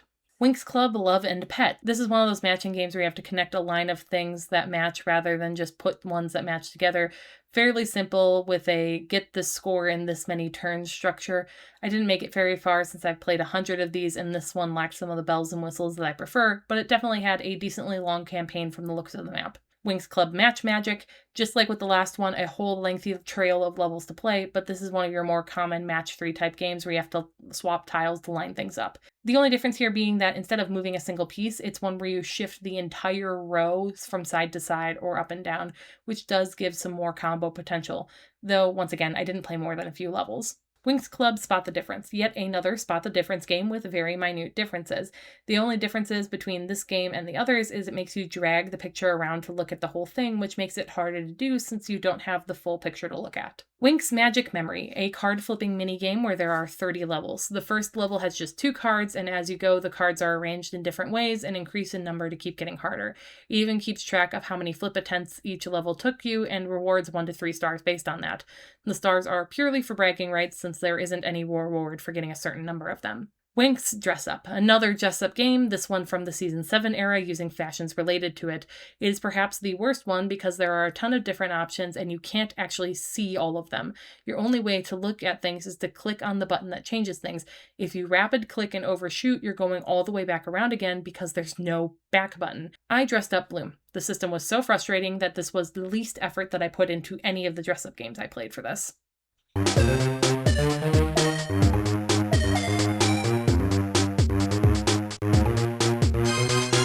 This game is the reason for this entire video. Like it or not, I now have a lot of knowledge about this franchise, and I do actually pay attention to what's going on with it at this point. So when I saw that in the lengthy gap between parts 1 and 2 of the first season of the reboot, they were releasing a game to go with it, well, I have to admit that my curiosity got the better of me. So I decided it would be fun to give the game a shot for a bit of a laugh, and making content about it was kind of a way to justify that. And it was really easy to get a platinum achievement on this thing. So when I purchased the game and told my PlayStation to download it, half a second later I realized I had a problem. You see, I had a handful of big games currently downloaded on my console. Ghost of Yotei that I still had yet to finish, Horizon Zero Dawn that I was doing yet another playthrough of, Infinity Nikki, and a few others. I only had about 17.5 gigabytes of space left on my console. I should really check how big this game was on the store page to see if I was going to need to delete anything in order to make space for it. So I look at the store page and realize I'm not going to need to delete anything because this game is only going to take up 1.7 gigs of space.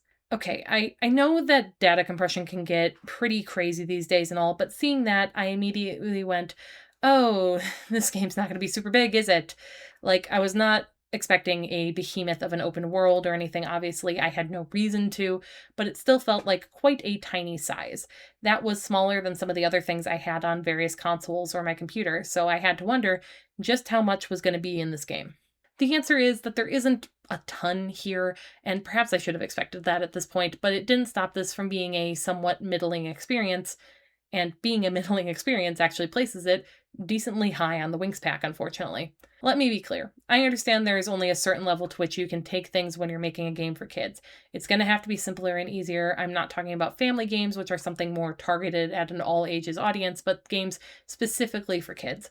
I played some of these growing up. My first ever video game was Barbie Race and Ride on the PlayStation 1, and while that is a game that is not at all expansive and not at all mechanically complex, I did spend a lot of time playing it because I liked grooming my digital horsey. However, I am also someone that is of the opinion that kids do deserve quality content. Something being for kids should not be an excuse to get cheap and lazy with it. Shovelware and licensed games have the reputation that they do for a reason. Not every game needs to be a masterpiece. I play my fair share of games that aren't, but for a licensed kids game in current year, I do need it to show me something that makes it worth playing outside of the license attached to it. A reason why I should buy the Winx Club game for my hypothetical daughter instead of something like Princess Peach Showtime or the Spyro Reignited trilogy. Those also have an IP attached to them, yes, but it's a gaming-based IP that has a long-standing reputation in gaming, not a TV show coming into the gaming space, which is such a notorious thing for producing shovelware. In this game, it's another side story set within the first season of the reboot. The tricks are making trouble, and the goal is to make sure they can't combine a couple of magical items into something powerful, but they always feel like they're one step ahead. Obviously, this all concludes with a big fight against all of them at the end, and the day is saved. The plotline feels like something that would have made up a few episodes of the show in a sort of mini arc, but is tangential enough that it doesn't feel like it would have an impact on the main show, you know? The writing isn't anything to write home about, but it's not so egregiously bad that it made me mad at the game either. Honestly, the biggest problem is that the dialogue is painfully generic because of the way the game functions. You are free to play as any of the girls at any time, and switching is actually instantaneous. However, that means that when you go into any conversation, it's going to use the girl you're currently playing as to play that conversation out. So the dialogue is written in a bland way that feels like it could come out of the mouths of any of the core cast. It causes the game to lack personality as a result. That's something that I don't think a kid excited to play as their favorite character would notice at first, but I think after a while, a kid who likes Stella would peg that Stella isn't talking like herself. It's nice to know you can effectively make whatever character you want be the main character of this adventure, but it does come at the cost of the writing. It's clear that this game was built from the ground up to be a couch co-op game, because even if you're playing by yourself, there will be two Winx girls on screen at all times, because there is meant to be someone controlling the other girl. This is purely for this purpose, though. There's not any complicated puzzle solving where you have to ask your PC partner to stay in one place or put them to work on a task on one side of the area while you do something on the other. There are points where there might be two little things that have to be activated in order to open a gateway, but you can just do both of them back to back yourself. They don't need to happen simultaneously. The only reason there's two is so that both players could do something together. At the same time, though, I appreciate that your CPU companion doesn't get in the way at all while playing. You can mostly forget they're there, as they'll fire off a bit of magic to help you now and then, but otherwise don't do much but follow you. When you get into combat, the enemies won't even spare them a thought and will only come for you, the active character. That does mean that in single player, you do end up getting mobbed by enemies more than you otherwise might have, but hey, at least that brings the difficulty up a little, and you're able to freely swap back and forth between the two Winx that are on screen at any time, so if you're feeling too mobbed up or your health gets decimated, you can just shoot over to the other character to give yourself some mobility or a second shot. Combat itself is simple and straightforward. You're able to do various magical things, and each of those will deplete the magic meter under your health. This will naturally recharge over time, but you can also hold a button to sort of meditation float in place to recharge it quicker, though that leaves you vulnerable if you're in the middle of a fight. You have your basic magic spell, which is the usual Sparkle Blast the series runs with. This does auto-target as long as you are facing in the general direction of an enemy, so you don't have to worry about micro-aiming, but it does hit only one thing, and this game tends to like throwing multiple enemies at you at once. That said, it also drains the least amount of your magic bar and doesn't have a cooldown, so you'll be spamming it the most. Then you have the area of effect blast that you can set off to try and do some damage when you're surrounded. This takes more magic and does have an actual cooldown to it, so you're going to use it far more sparingly. I didn't use it all that much myself, mostly because the radius on it is pretty small to start, and upgrades don't do that much to expand it. You're also able to pop a temporary shield in order to completely protect yourself from damage and be temporarily untouchable. This was something I didn't use at all at first, and later on I realized just how much of a boon it was when fully upgraded and was using it all the time. The magic trade-off is definitely worth it in a big enough fight. And then the big option is that if your magic meter is full, you can transform into your fairy form. This is temporary and at first doesn't last very long, but gets better as you upgrade yourself. The fairy form's big boost is that it makes your magic meter infinite as long as you're a fairy, and that means that you are only held back by the cooldowns on your other actions. It's the best way to start mowing through enemies since your basic blast can't run out while you're in it. The trade-off is that when your time runs out, you have a completely empty magic meter, which I think is a pretty balanced trade-off. The combat is simple enough to be mindless to me as an adult, but I can see how it would entertain young kids plenty fine, and I admit that there was one pretty lengthy wave-based fight in one of the levels that took me out a few times. There's just enough of a sense of choice here that kids are going to have to consider their resources, and I'm just someone who's worked in more complicated game systems and is usually pretty adept at that. I've seen better, of course, but I've certainly seen worse. The thing that kills me, though, is the fact that there is just a little bit of a delay between when I press a button and when something happens, enough that I had to take notice of it and start working around it. Once I got used to it, I was fine, but I shouldn't need to get used to it. That there is a delay like that is legitimately a flaw of the game because I should be able to trust that my inputs will translate to reactions in the game pretty immediately, unless that is somehow a planned part of the game concept, which it certainly does not seem to be here. This is also a game that ultimately is a little short. It's longer than the last console game that we looked at in that this one probably took me somewhere between the 4 to 5 hour mark rather than 2, but there's still not all that much here. There's 4 areas in the game: the grounds around Alfea, the dark forest, the desert around Red Fountain, and the snowy landscape around Light Rock Lake. Within each of these areas, there's only 4 levels, and the last one is always a lot shorter because it's 75% boss fight rather than being an actual level. It isn't a lot, but I will say that it does feel a little more substantial than the initial level list might make you think. Each of these levels does have a decent amount of meat to it, taking several minutes to get through even if you're rushing. And yes, part of that might be because the characters move a little slow, but I think part of it is because the levels do have stuff to do in them, even if it is simple. It's not a case where I have to find the one branch in the path to find the collectible. There are multiple paths that, even if obvious, do tend to lead the otherwise linear levels to have some level of exploration. There's also a small amount of puzzle solving that, once again, is simple for children, but is encouraging you to pay attention to the surroundings for the answer. It helps that the areas feel quite distinct. There is a huge visual difference between each of the locales that the levels take place in, giving them their own feel even if the gameplay isn't actually changing all that much. The most difference that we might have is having to turn a big stone head instead of redirecting a laser when it comes to puzzle solving, but there is some level of difference between them, which is more than I can say for something like the Saving Alfea game. However, I will also acknowledge that the game does suffer from some pretty horrible pacing issues. Levels 2, 3, and 4 in the first area around Alfea actually all flow together. Level 2 is the trek through the forest, level 3 is a short stint of being stuck in the animal care barn, and then level 4 is the boss fight with Nut. That will then be later repeated as a mini-boss throughout the game. Level 3 might barely feel like much of a level, but these levels do all nicely go from one to the other in a way that felt like I was fully exploring an area. That was not the case for the rest of the game. For the rest of the game, in between every level, you must spend time hanging out in Alfea doing busy work to bloat the runtime of the game. I can't even call them side quests because there's no avoiding them. You must do these pieces of busy work before the game will let you move on. When you come back, there will inevitably be 3 things that you usually have to do. Once or twice, this is shaken up by some other task alongside or replacing one of the core 3, but this is rare enough that it's not even worth considering or mentioning. Every time you come back, you will have to find something for Riven because a bunch of his stuff got stolen from his room and hidden from him. This is accompanied with a riddle of some kind to point you to where to search. These are usually extremely simple, and even if they weren't, the courtyard isn't all that big and you could just run the perimeter. But just so you don't get lost, any of these that threaten to get a little too complicated are speculated on by the characters to make sure you know exactly where you're meant to search.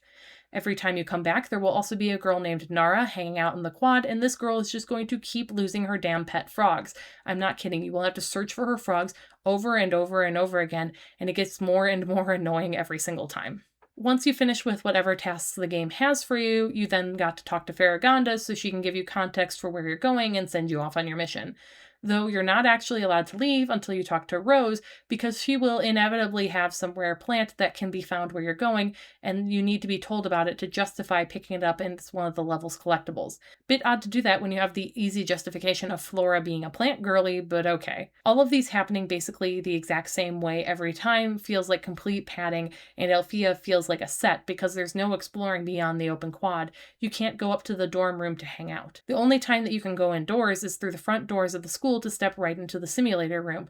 This is where the only optional content of the game exists. It's a battle room where you can fight against various combat challenges as the game progresses and they unlock. None of these take very long or are at all challenging.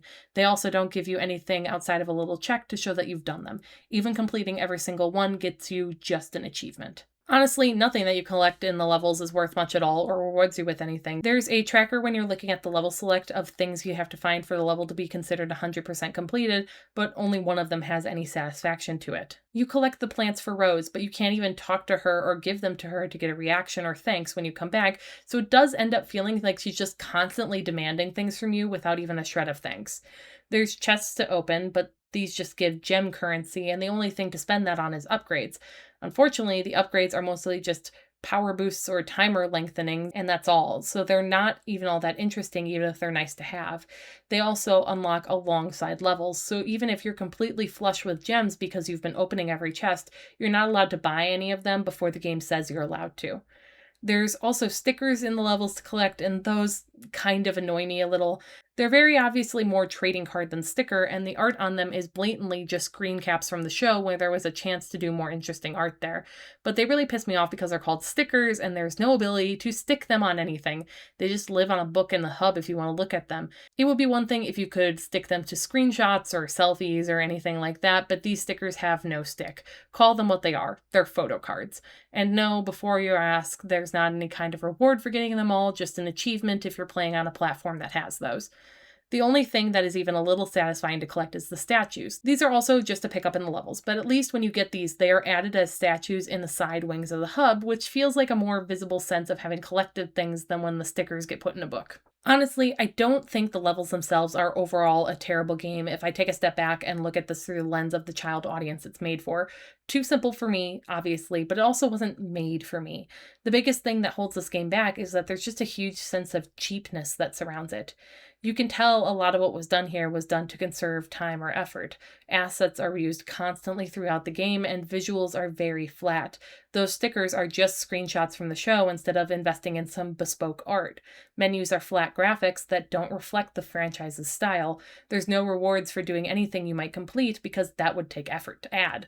Room decoration or dress up have been an element of many Winx games, and there's not any of that here. No extra costumes or outfits, and no even seeing the dorm. Hell, there's no voice acting. While I was disappointed with that in some of the later DS games because of how young they felt aimed, at this point it does feel like laziness. That was the DS. This is modern console, and there's no voice acting. There's not even that much dialogue in the game to begin with. It would have been easy to have the whole cast just read their parts, and even if the dialogue was the same for all the girls, having it be voiced would allow there to be some personality injected back into them despite the generic dialogue. The game isn't shallow enough that I think the title of shovelware applies here. However, I am comfortable calling it a bit of a cash grab that doesn't have much of an intention of being anything more than that. Coming back to the idea of my hypothetical daughter that I am buying a video game for, this is something that I would feel fine getting for her for like 15 to 20 bucks, but the $40 that the physical edition costs is just too much for the content and quality on offer here. I can at least take solace in the fact that when I bought the game, I got the digital edition, which is 10 bucks cheaper.